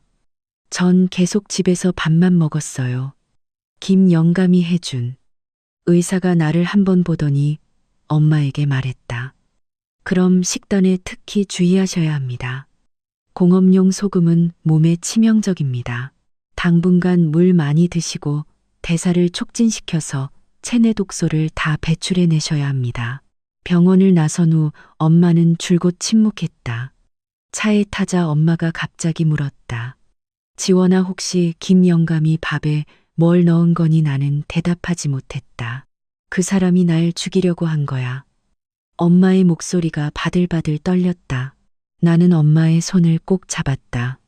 엄마, 제가 다 알아볼게요. 엄마는 눈을 감았고 눈물이 볼을 타고 흘러내렸다. 내가 미쳤지. 어떻게 그 사람을 믿었을까? 집에 돌아온 후 나는 김 아저씨에게 전화를 걸었다. 지원아, 내 엄마는 좀 어때? 전화기 너머 김 아저씨의 목소리는 너무나 걱정스러워 보였다. 아주 좋아요. 나는 차갑게 말했다. 아저씨, 하나만 물어볼게요. 뭔데? 요리하실 때 무슨 소금 쓰셨어요? 전화기 너머로 잠시 침묵이 흘렀다. 그냥 평범한 식용 소금이지. 김 아저씨가 말했다. 왜 그럼 베란다 종이 상자에 있던 그 하얀 가루 봉지는 뭔지 설명해 주실래요? 수화기 너머의 숨소리가 갑자기 거칠어졌다. 너 너 내 짐 뒤졌어. 김 아저씨의 목소리가 화를 억누르는 듯 변했다. 뒤진 게 아니라 우연히 본 거예요. 내가 쏘아붙였다. 그 봉지에 든 거 공업용 소금이죠. 엄마 밥 해줄 때 계속 그거 쓴 거 맞죠? 무슨 헛소리야. 김 아저씨의 목소리가 날카로워졌다. 내가 왜 옥화한테 해를 끼쳐난 내 엄마한테 진심이야. 그럼 왜 우리 엄마 몸에서 아질산염 수치가 높게 나왔는지 설명해 보시죠. 내가 몰아붙였다. 의사가 공업용 소금을 지속적으로 섭취해서 그런 거라던데요. 전화기 너머는 다시 침묵에 잠겼다. 거친 숨소리와 함께 무언가 바닥에 부딪히는 소리가 들렸다. 아저씨, 대체 왜 그러신 거예요? 내가 물었다. 난. 김 아저씨의 목소리가 쉰 소리로 변했다. 난 해치려고 한 게 아니야. 난 그저 뭐요. 내 엄마가 날 떠나지 못하게 하려고 그랬어. 김 아저씨가 말했다. 내 엄마 몸이 너무 건강하면 날 필요로 하지 않을 거고. 그럼 날 내쫓을까봐 무서웠어. 내 스마트폰이 바닥에 떨어질 뻔했다. 그래서 공업용 소금으로 엄마 몸을 망가뜨려서 자신을 필요로 하게 만들었다고 도저히 믿을 수 없었다. 지금 본인이 무슨 짓을 저질렀는지 알아요. 그건 살인 미수예요. 아니야, 김 아저씨가 소리쳤다. 내가 양 조절 다 했어. 큰일 나게 하진 않을 거였어. 난 그저 내 엄마가 날 필요로 하길 바랐어. 단지 그것뿐이야. 나는 전화를 끊었다. 손이 덜덜 떨렸고 위장이 뒤틀리는 것 같았다. 돈도 집도 아니었다. 그저 엄마가 자기를 떠나지 못하게 하려고 그런 짓을 벌였다니. 이건 너무나 뒤틀린 소유욕이었다. 내가 막 경찰에 신고하려던 찰나 스마트폰이 울렸다. 모르는 번호였다. 여보세요. 최지원 씨 맞습니까? 차가운 남자의 목소리였다. 네, 맞는데요. 누구시죠? 저 김명철 씨 아들 김진우입니다. 남자가 말했다. 저희 아버지가 지금 위독하십니다. 혹시 병원으로 와주실 수 있습니까? 가슴이 덜컥했다. 무슨 일이시죠? 집에서 수면제를 다량으로 복용하셨습니다. 지금 병원에서 응급처치 중입니다. 김진우 씨가 말했다. 유서를 남기셨는데 어머니와 지원 씨께 죄송하다고 적어두셨더군요. 머릿속이 하얘졌다. 전화를 끊고 소파에 멍하니 앉아 있었다. 김 아저씨가 자살 기도를 했다. 나의 추궁을 받고 스스로 목숨을 끊으려 한 것이다. 그 순간 그가 했던 말이 떠올랐다. 난 그저 네 엄마가 날 필요로 하길 바랐어. 평생을 외롭게 살아온 노인이 삐뚤어진 방식으로 사랑을 갈구하다가 이젠 제 목숨까지 버리려 하고 있다. 엄마가 안방에서 나왔다. 지원아, 방금 누구 전화니? 나는 엄마를 보며 어떻게 입을 떼야 할지 몰랐다. 아저씨 아들이요. 내가 말했다. 아저씨한테 무슨 일이 생겼대요. 무슨 일? 엄마의 얼굴빛이 굳어졌다. 수면제를 엄청 많이 드셔서 지금 응급실에 계신데요. 엄마의 몸이 휘청거렸다. 나는 황급히 엄마를 부축했다. 왜 자살을 해? 엄마의 목소리가 떨렸다. 나 때문이야. 아니에요. 나는 결국 엄마에게 공업용 소금에 대한 진실을 털어놓았다. 이야기를 다 들은 엄마는 소파에 주저앉아 하염없이 눈물을 흘렸다. 대체 왜 그런 짓을 한 거야? 엄마가 중얼거렸다. 나한테 그렇게 잘해줘 놓고선. 나는 엄마를 끌어안았고 내 마음도 찢어질 듯 아팠다. 김 아저씨는 엄마에게 참 잘했다. 밥 짓고 빨래하고 곁을 지키며 지극정성이었지만 그가 쓴 것은 공업용 소금이었고 그가 준 것은 독이 든 사랑이었다. 저녁 8시 김진우 씨가 다시 전화를 걸어왔다. 최지원 씨, 아버지 응급처치는 끝났습니다. 하지만 그는 잠시 말을 멈췄다. 의사 말로는 아버지 몸 상태가 너무 안 좋아서 얼마 못 버티실 것 같다고 합니다. 그게 무슨 소리예요?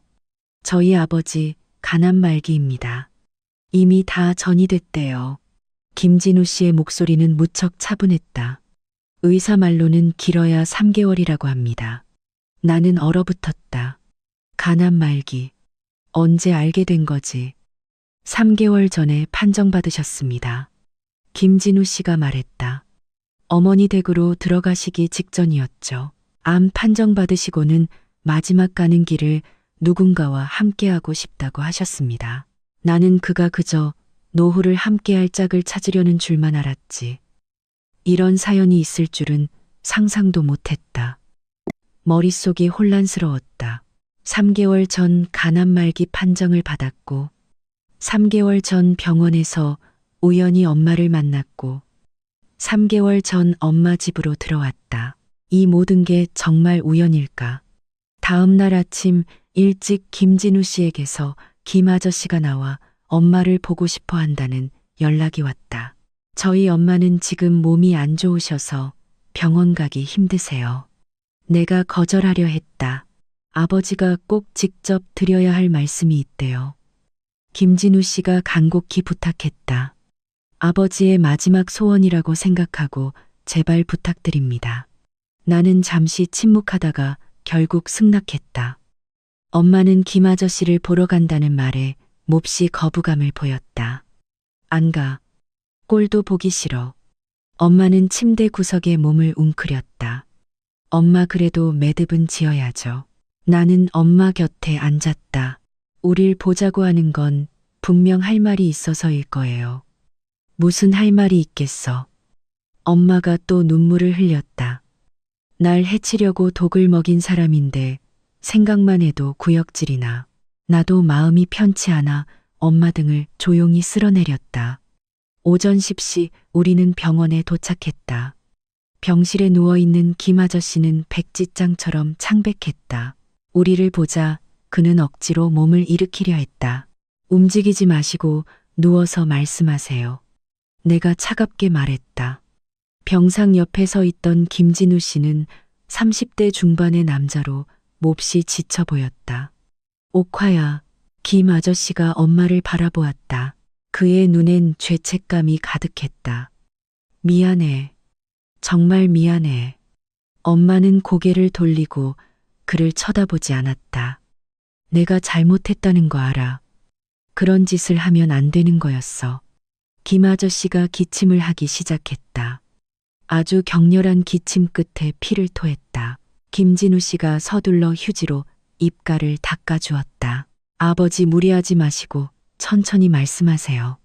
김 아저씨는 숨을 고르고 말을 이었다. 3개월 전에 나 가난 말기 판정을 받았어. 길어야 6개월 남았다고 하더군. 그는 애절한 눈빛으로 엄마를 보았다. 그 순간 갑자기 네 생각이 났어. 죽기 전 마지막 남은 시간만이라도 네 곁에 있고 싶었어. 그래서 일부러 그 병원으로 가서 우연인 척 꾸민 거예요. 내가 물었다. 맞아. 그가 부인하지 않았다. 내 엄마가 매년 그 병원에서 건강검진 받는 거 알고 있었어. 날짜를 계산해서 거기서 계속 기다렸지. 엄마의 몸이 파르르 떨렸다.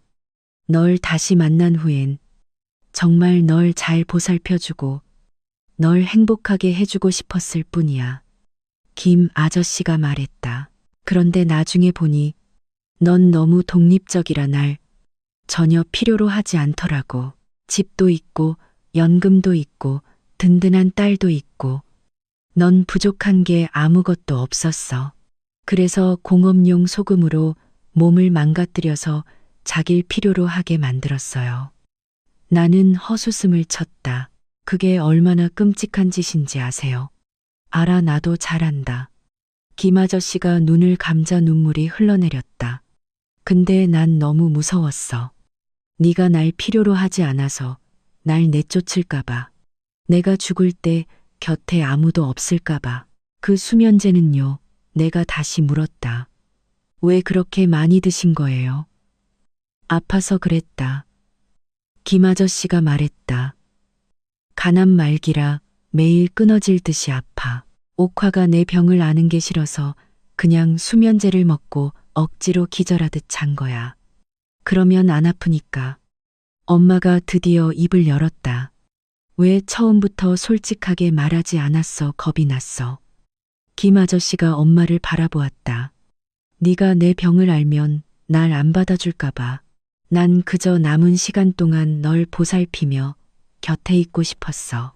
설령 그런 끔찍한 방식을 써서라도. 병실은 의료기기의 삑삑거리는 소리만 울릴 뿐 적막했다. 엄마가 병상으로 다가가 그를 내려다보았다. 당신 정말 날 사랑하긴 했어. 사랑해. 내 평생 그 어느 때보다 널 사랑해.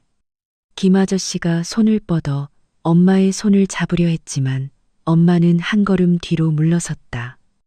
하지만 당신은 날 해쳤어. 엄마의 목소리는 차분했다. 나한테 독을 먹이고 내 몸을 망가뜨린 게 사랑이야. 내가 잘못했어. 정말 잘못했어. 김 아저씨가 아이처럼 엉엉 울기 시작했다. 옥화야, 제발 날 용서해줘. 마지막으로 내게 한 번만 기회를 줘. 진짜 제대로 널 보살피게 해줘. 이제 불가능해. 엄마가 뒤돌아 병실을 나섰다. 이번 생엔 절대 불가능해. 나는 엄마를 부축해 병실을 나왔고 등 뒤로는 김 아저씨의 찢어질 듯한 오열과 김진우 씨의 흐느낌이 들려왔다. 집으로 돌아가는 길에 엄마는 계속 울었다. 내가 바보 천치지 어떻게 그런 사람을 믿었을까. 엄마 잘못 아니에요. 나는 운전대를 꽉 잡았다. 그 사람이 병든 거예요. 근데 지원아, 너 그거 아니? 엄마가 갑자기 말했다. 만약에 그 사람이 처음부터 솔직하게 자기 아프다고 말했으면 내가 돌봐줬을 거야. 나는 흠칫 놀랐다. 만약 옥화야, 나 암에 걸렸는데 마지막 순간을 너랑 보내고 싶어라고 했다면 난 받아줬을 거야. 엄마가 눈물을 닦았다. 근데 왜 굳이 그런 짓을 저지른 걸까? 왜? 나도 어떻게 대답해야 할지 몰랐다. 어떤 사람의 사랑은 태생부터 기형적이어서 잘못된 방식으로 사랑을 갈구하다. 결국 서로에게 큰 상처만 남기는 법이니까. 집에 돌아온 엄마는 방에 틀어박혀 시금전폐했다. 내가 아무리 문을 두드려도 열어주지 않았다. 밤 10시 김진우 씨에게서 또 전화가 왔다. 최지원 씨, 저희 아버지가 임종 직전이십니다. 김진우 씨의 목소리가 다급했다. 계속 어머니 이름만 부르시며 마지막으로 꼭 한 번만 보고 싶어 하십니다. 나는 굳게 닫힌 방문을 보았다. 저희 엄마는 지금 그쪽을 만나고 싶어 하지 않으세요. 딱 한 번만요. 김진우 씨가 애원했다. 아버지가 어머니께 꼭 전해드릴 물건이 있다고 하셨습니다. 나는 잠시 망설이다가 엄마 방문을 두드렸다. 엄마, 김 아저씨가 위독하대요. 마지막으로 엄마 얼굴 한 번만 보고 싶어 한대요. 엄마는 침대에 누워 나를 등지고 있었다. 안 가. 엄마 죽어가는 사람 소원이잖아요. 내가 말했다. 마지막 가는 길 배웅이라도 해줘요. 엄마는 한참을 침묵하더니 결국 몸을 일으켰다. 우리가 병원에 도착했을 때 김 아저씨는 이미 중환자실로 옮겨져 있었다. 유리창 너머로 온몸에 관을 꽂고 있는 그가 보였다. 의사는 오늘 밤을 넘기기 힘들 거라고 했다. 엄마는 유리창 밖에서 그를 지켜보며 하염없이 눈물을 흘렸다. 들어가게 해주세요. 엄마가 의사에게 말했다. 의사가 망설이자 딱 10분이면 돼요. 엄마가 간곡히 부탁했고 의사도 결국 허락했다. 엄마는 격리복을 입고 중환자실로 들어갔다. 유리 너머로 엄마가 병상 옆에 앉는 모습이 보였다. 김 아저씨가 눈을 뜨고 엄마를 보더니 희미한 미소를 지었다. 그의 입술이 달싹거리며 무언가 말하고 있었다. 엄마는 고개를 숙이고 듣고 있었다. 그러더니 김 아저씨가 베개 밑에서 봉투 하나를 꺼내 엄마에게 건넸다. 엄마는 봉투를 열어 확인하더니 갑자기 입을 틀어막고 오열하기 시작했다. 김 아저씨가 손을 뻗어 엄마 뺨에 눈물을 부드럽게 닦아주었다. 그리고 그는 눈을 감았다. 모니터의 심전도 그래프가 일직선으로 변했다. 의료진이 뛰어들어 심폐소생술을 시작했지만 이미 늦은 뒤였다. 김명철 아저씨는 그렇게 떠났다. 장례식은 3일 뒤 치러졌다. 김진우 씨는 아버지의 유언이라며 최대한 간소하게 장례를 치렀다. 엄마도 검은 상복을 입고 장례식장 구석에 조용히 앉아 있었다. 장례식 중 김진우 씨가 아버지의 유서를 읽었다. 내 인생에서 가장 후회되는 일이 두 가지 있다. 첫째는 젊은 시절 옥화에게 용기 내어 다가가지 못한 것. 둘째는 말년에 잘못된 방식으로 그녀에게 상처를 준 것. 내 죄가 깊어 용서받지 못할 거라는 걸 잘 안다. 하지만 이 말은 꼭 하고 싶다. 옥화야, 널 만난 건 내 평생 가장 큰 행운이었어. 내 모든 재산연금, 예금, 그리고 내 명의의 아파트를 전부 너에게 남긴다. 이건 원래 다 내 것이어야 했어. 내가 너에게 진 빚이다. 마지막으로 정말 미안하다. 다음 생이 있다면 그때는 올바른 방식으로 널 진심으로 사랑할게. 유서 낭독이 끝나고 김진우 씨가 엄마에게 다가와 서류 봉투 하나를 건넸다. 아버지가 어머니께 남기신 전부입니다. 그가 덧붙였다. 그리고 아버지를 대신해 사과드립니다. 엄마는 말없이 봉투를 받아들었다. 집으로 돌아와 엄마가 봉투를 열어보니 아파트 등기권리증 통장, 그리고 편지 한 통이 들어있었다. 아파트는 서울 시내에 위치해 최소 6억 원은 좋게 넘는 것이었고 통장에는 1억 원이 들어있었다. 엄마는 떨리는 손으로 편지를 폈다. 김 아저씨의 친필이었다. 옥화에게. 네가 이 편지를 읽을 때쯤이면 난 이미 이 세상에 없겠지. 네가 날 원망한다는 거 안다. 넌 그럴 자격이 있어. 내 행동은 용서받지 못할 짓이었어. 하지만 널 향한 내 마음만큼은 진심이었다고 말하고 싶다. 40년 전 방직 공장 마당에서 꽃무늬 원피스를 입고 활짝 웃던 널 처음 봤을 때 난 널 사랑하게 됐어. 하지만 난 가난한 촌놈이라 널 감당할 수 없었고 내 집안에서 최 선생을 소개했을 때 난 물러설 수밖에 없었지. 그동안 난 늘 널 생각했어. 잘 지내고 있을까, 행복할까. 그러다 3개월 전 병원에서 널 다시 만났지. 넌 여전히 아름답고 다정하더라. 그 순간 내 남은 인생을 너와 함께 하겠다고 다짐했어. 내 방식이 틀렸다는 거 알아. 공업용 소금을 써서 내 몸을 망가뜨리면 안 되는 거였어. 하지만 널 잃을까봐 너무 두려웠어. 난 이기적이고 겁쟁이 같은 놈이야. 네가 동정심에 날 곁에 둘까봐 내 병을 숨겼어.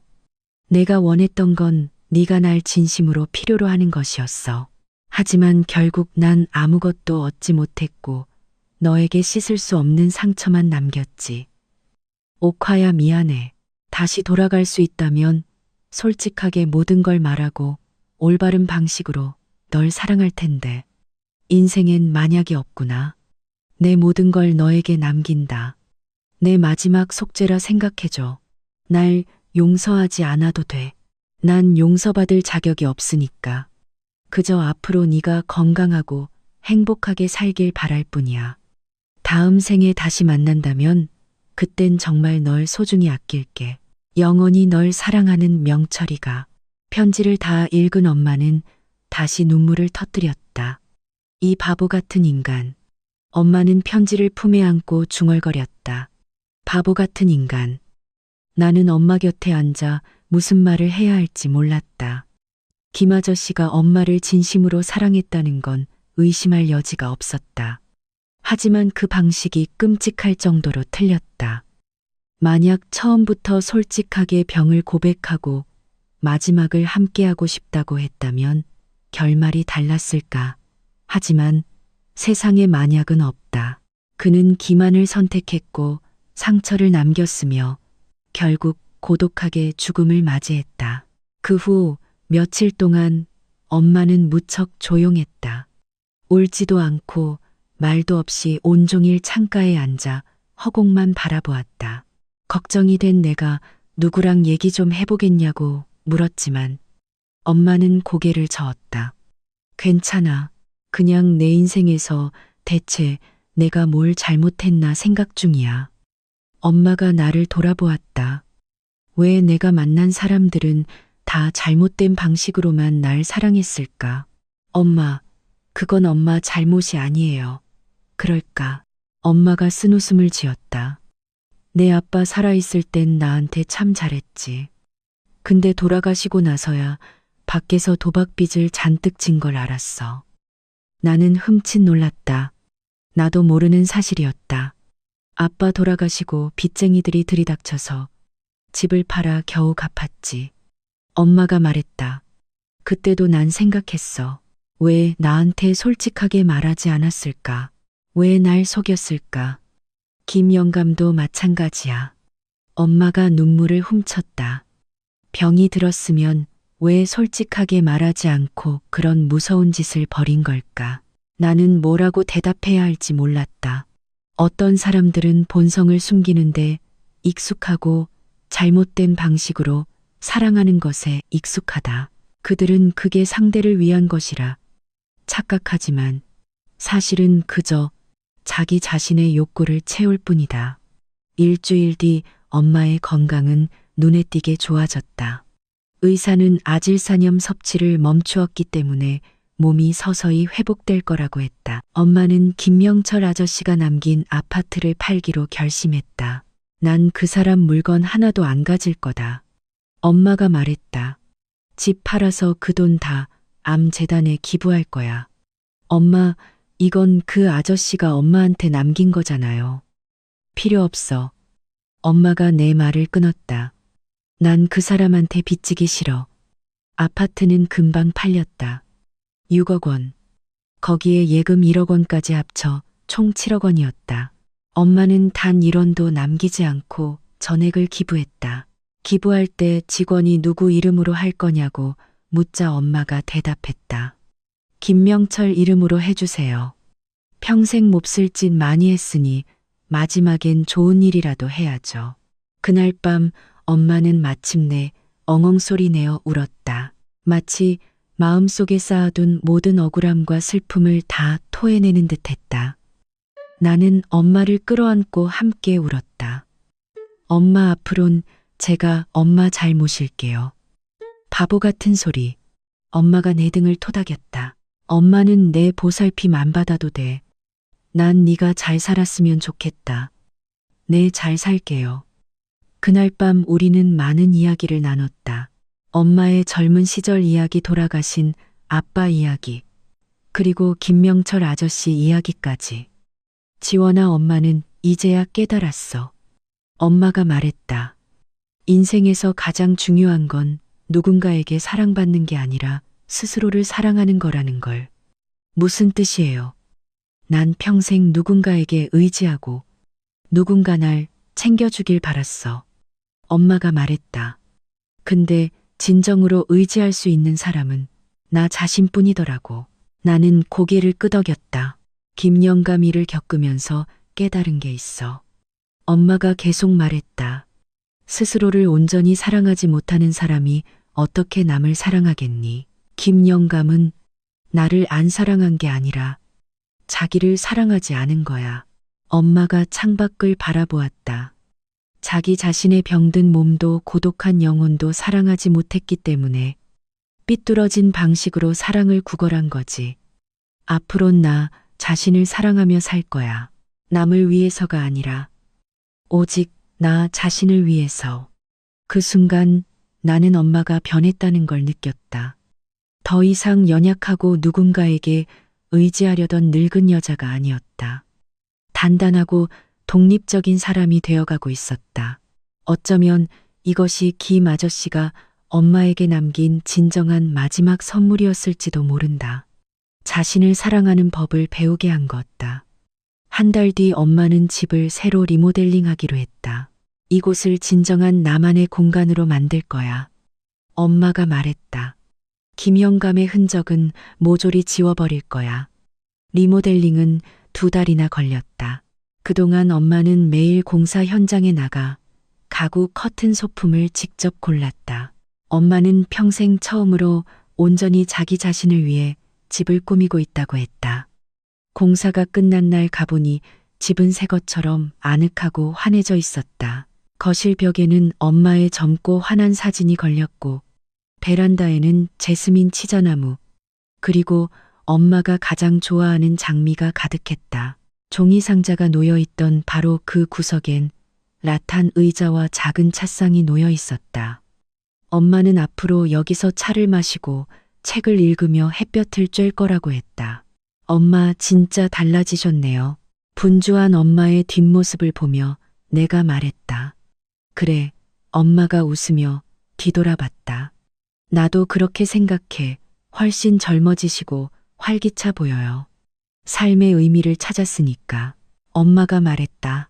예전엔 혼자 사는 게 삭막하고 무조건 짝이 있어야 한다고 생각했는데 지금은 혼자서도 얼마든지 멋지게 살 수 있다는 걸 알았거든.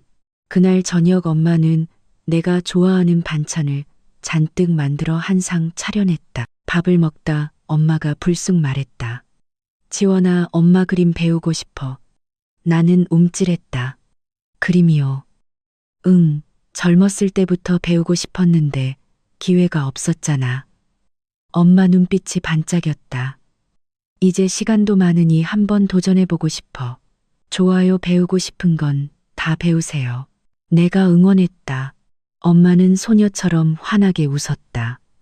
그날부터 엄마의 새로운 삶이 시작됐다. 일주일에 3번 그림 수업을 듣고 매일 아침 조깅을 하고 주말엔 독서 모임에 나갔다. 뜻이 맞는 노인 친구들도 새로 사귀었다. 엄마는 갈수록 바빠져서 내가 전화를 걸 때마다 그림을 그리고 있거나 그림을 그리러 가는 중이었다. 어느 날 내가 물었다. 엄마 지금도 김 아저씨 생각나요? 엄마는 잠시 침묵하더니 대답했다. 응, 가끔 생각나. 어떤 게 생각나는데요? 그 사람이 해준 맛있는 음식들, 나랑 같이 산책하던 모습, 젊은 시절 얘기해주던 모습. 엄마가 말했다. 그런 건 다 아름다운 추억이지. 그럼 아직도 원망하세요? 아니, 엄마가 말했다. 이젠 알아. 누군가를 원망하는 건 결국 나 자신을 벌주는 거란 걸. 김 영감은 잘못을 저질렀지만 그 죗값을 다 치렀잖아. 내가 굳이 그 원망을 계속 끌어안고 살 이유가 없지. 엄마 정말 많이 변하셨어요. 내가 진심으로 말했다. 사람은 다 성장하는 거란다. 엄마가 웃으며 말했다. 김 영감 덕분에 나도 참 많이 컸어. 과정은 고통스러웠지만 결과는 나쁘지 않잖니. 2달이 더 지나고 엄마의 첫 작품이 완성됐다. 바로 엄마 집 베란다를 그린 풍경화였다. 그림 속 베란다엔 꽃이 만발했고 창밖으로 비치는 햇살이 따스하고 밝았다. 구석의 라탄 의자 위엔 책 한 권과 찻잔이 놓여 있었다. 엄마 그림 너무 좋아요. 선생님도 나보고 소질 있대. 엄마가 기뻐했다. 구청에서 여는 작은 전시회에 출품할 거야. 전시회는 아주 성공적이었고 많은 사람이 찾아왔다. 다들 엄마의 그림에 생명력과 감동이 있다고 칭찬했다. 엄마는 사람들과 어울리며 환하게 웃었다. 그날 사람들에게 둘러싸인 엄마를 보며 나는 3개월 전 병상에 누워있던 엄마의 쇠약한 모습을 떠올렸다.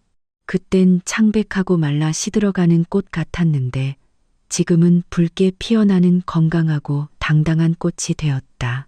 김명철 아저씨는 떠났지만 그가 남긴 건 상처뿐만이 아니었다.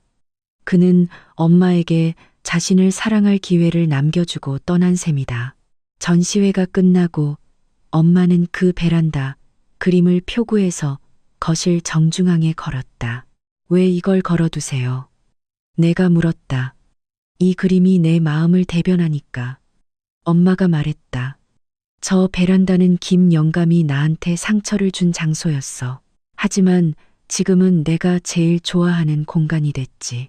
매일 이 그림을 보면서 앞으로 무슨 일을 겪든 나 자신을 잘 사랑하고 꿋꿋이 살아가겠다고 다짐할 거야. 그 순간 나는 깨달았다. 진정한 구원은 상처를 잊는 것이 아니라 상처를 받아들이고 그것을 뛰어넘는 것임을 엄마는 해냈다. 김명철의 기만을 받아들이고 자신의 연약함을 인정한 뒤 다시 일어섰다. 그녀는 붓을 들어 새로운 인생을 그렸다. 그날 밤 나와 엄마는 베란다에 앉아 차를 마셨다. 달빛이 우리를 비추고 꽃향기가 공기 중에 가득했다. 지원아, 할 말이 있어. 엄마가 갑자기 입을 열었다. 무슨 일인데요? 엄마, 김영감 완전 용서했어. 나는 놀랐다. 용서했다고요? 응, 완전히. 엄마가 말했다. 그 사람이 잘해서가 아니라 내가 더 이상 원망을 짊어지고 살기 싫어서. 날 해친 건 사실이지만 그 사람도 병들어 외롭게 죽어간 참 불쌍한 사람이지. 엄마가 내 손을 잡았다. 잘못된 방식으로 날 사랑하긴 했지만 진심으로 날 사랑했던 건 맞잖아. 지원아, 누군가를 용서하는 건 남을 위해서가 아니라 나 자신을 위한 거란다. 미움을 내려놔야 진정으로 살아갈 수 있어. 그날 밤 우리는 사랑 증오, 용서, 그리고 새로운 시작에 대해 많은 이야기를 나눴다. 하늘엔 별이 반짝이며 이 모든 걸 지켜보고 있었다. 문득 김 아저씨의 유서 내용이 떠올랐다. 다음 생이 있다면 그땐 올바른 방식으로 널 사랑할게. 정말 다음 생이 있다면 다른 세계에서는 김명철 아저씨도 누군가를 올바르게 사랑하는 법을 배웠기를 바란다. 하지만 이곳 현실 세계에서 우리 엄마는 이제 자신을 사랑하는 법을 완전히 배웠다. 그거면 충분하다. 3개월 후 김진우 씨가 다시 나를 찾았다. 최지원 씨, 아버지 일로 드릴 말씀이 있습니다. 우리는 한 카페에서 만났다. 그는 저번보다 훨씬 야위었고 눈에는 핏발이 서 있었다. 아버지 유품을 정리하다가 이걸 발견했습니다. 그가 가방에서 낡은 파란색 다이어리를 꺼냈다.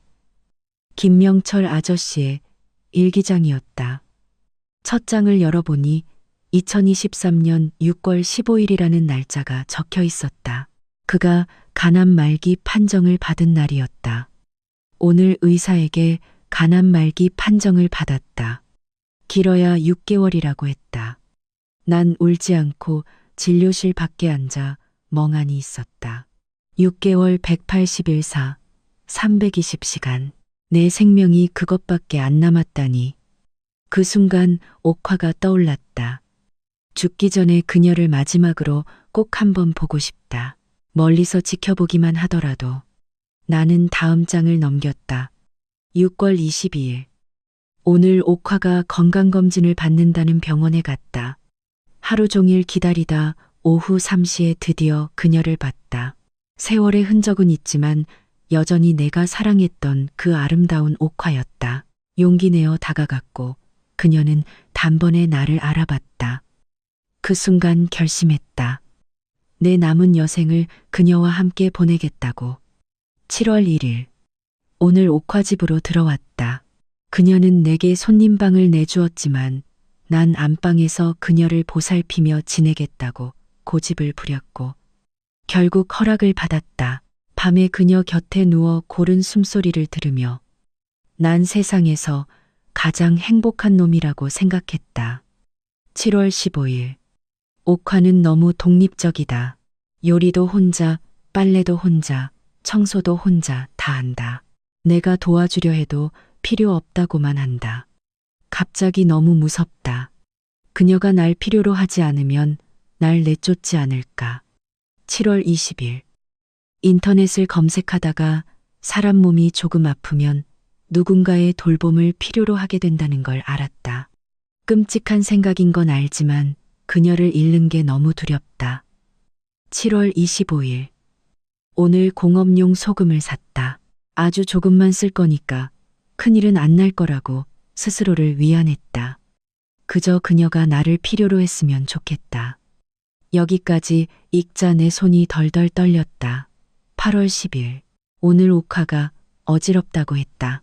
겉으론 걱정하는 척했지만 속으론 기뻤다. 드디어 그녀가 날 필요로 한다. 혈압을 재주고 미음을 끓여주고 옆을 지켜주자.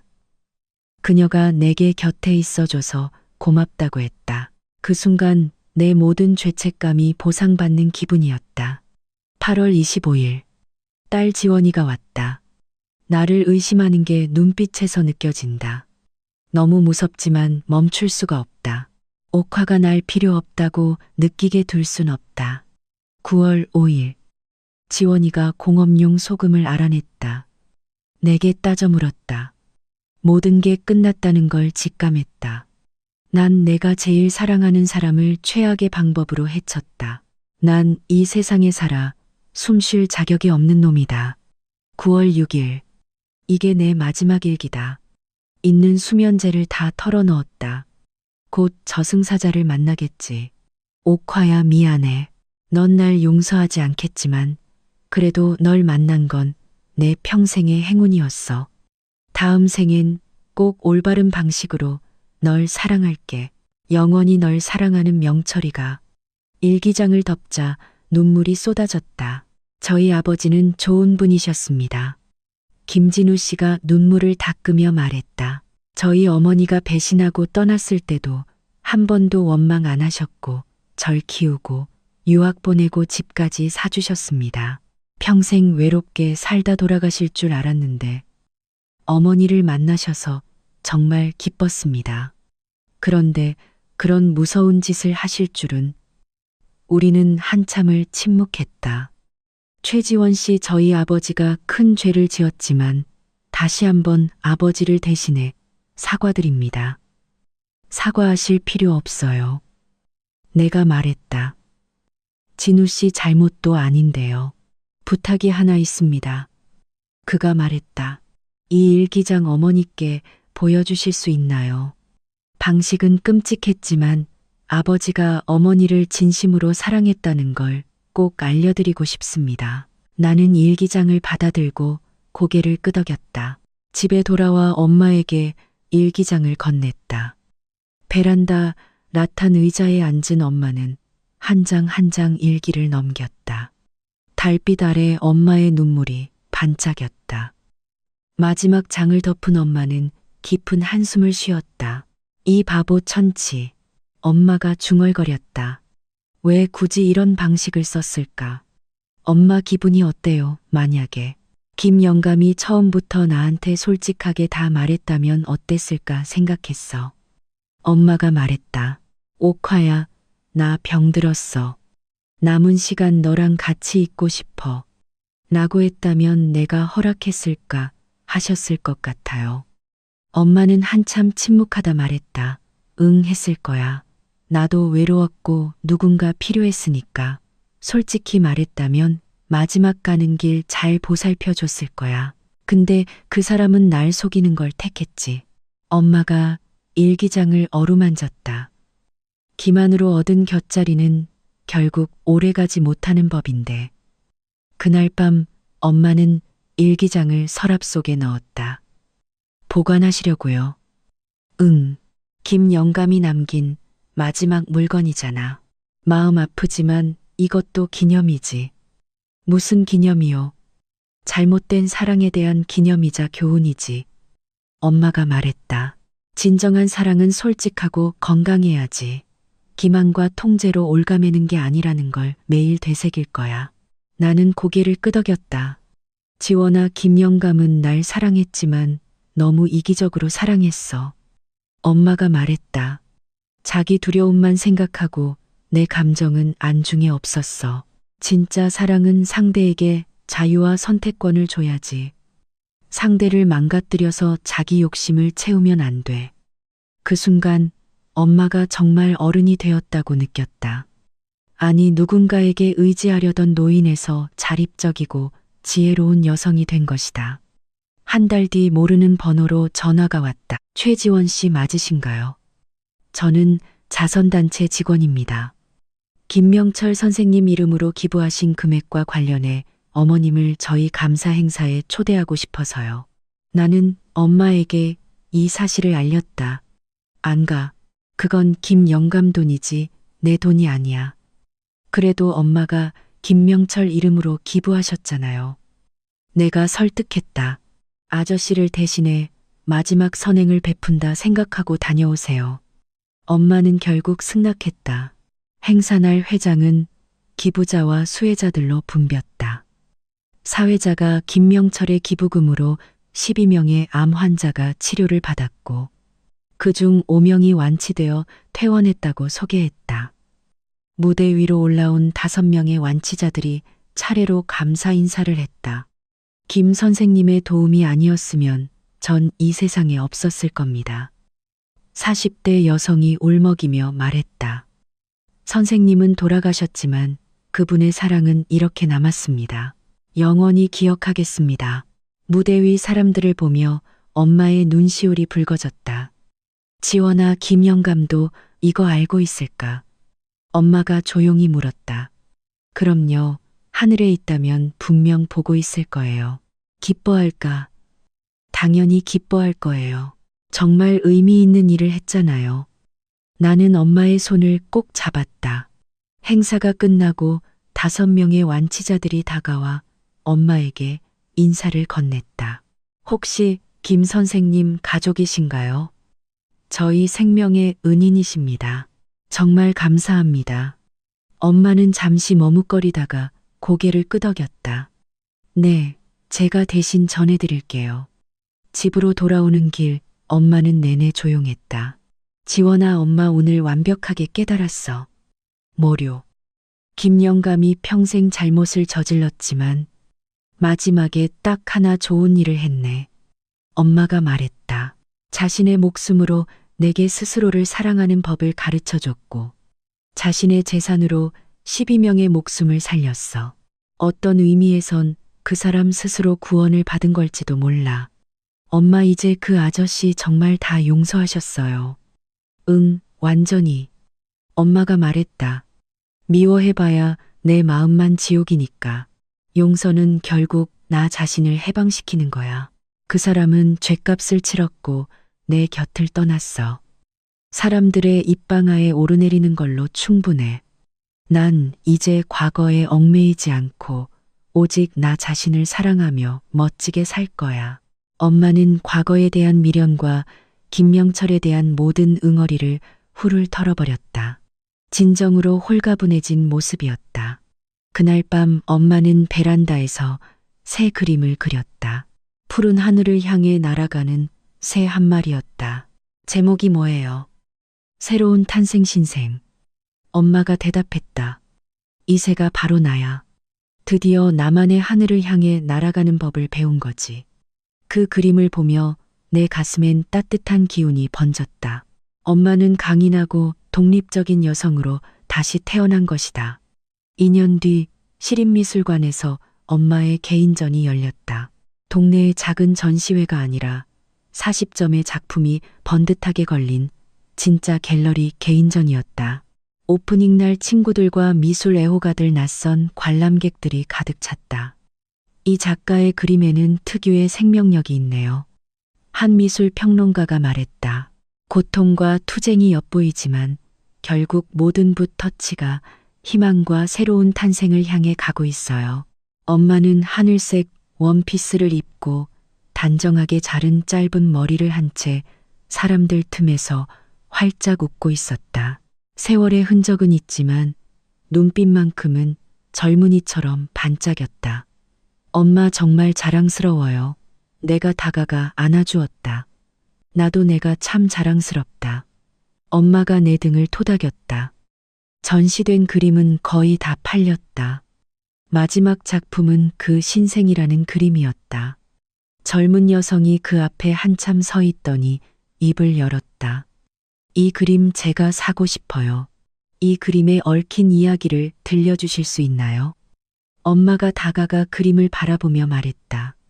이건 제 자화상이에요. 2년 전 큰 시련을 겪었죠. 누군가 잘못된 방식으로 절 사랑하고 큰 상처를 줬어요. 그땐 제 인생이 끝난 줄 알았죠. 엄마가 그림 속 새를 가리켰다. 하지만 그 시련 덕분에 전 비로소 다시 태어났어요. 스스로를 사랑하는 법을 배웠고 날아오르는 법을 알게 됐죠.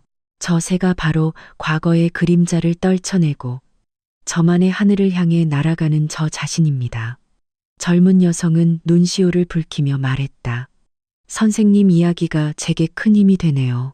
저도 지금 몹시 힘든 시기를 겪고 있는데 이 그림을 보니 저도 날아오를 수 있을 것 같아요. 할 수 있어요. 엄마가 그녀의 손을 잡았다.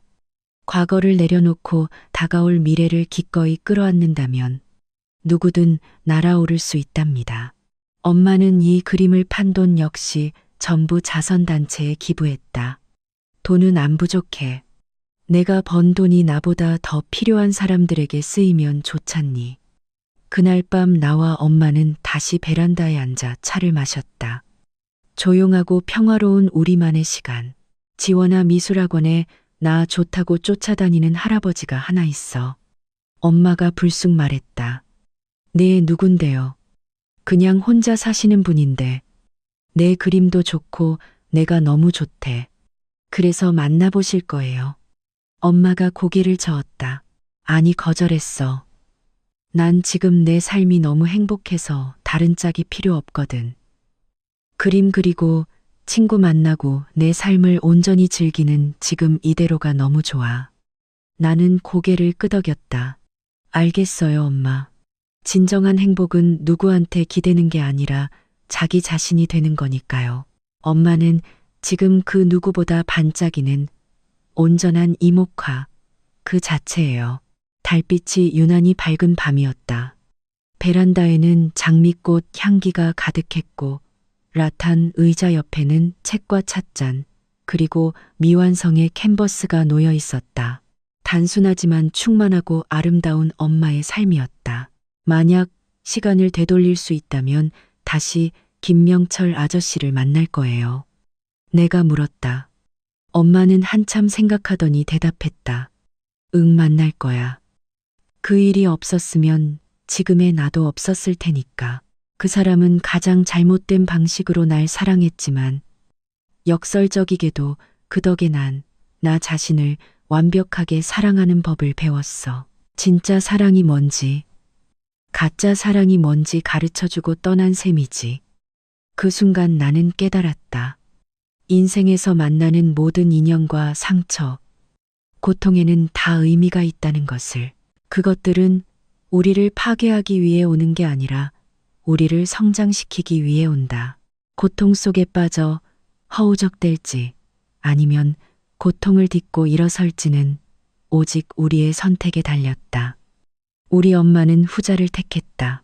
의존적이던 노년의 여성이 독립적이고 지혜로운 여성으로 거듭나는 2년간의 뼈저린 변태 과정을 나는 가장 가까이서 지켜보았다. 달빛이 우리 모녀의 어깨 위로 부드럽게 쏟아졌다. 나는 이제 앞으로 어떤 일이 닥치든 엄마는 끄떡없이 잘 살 거라는 걸 안다.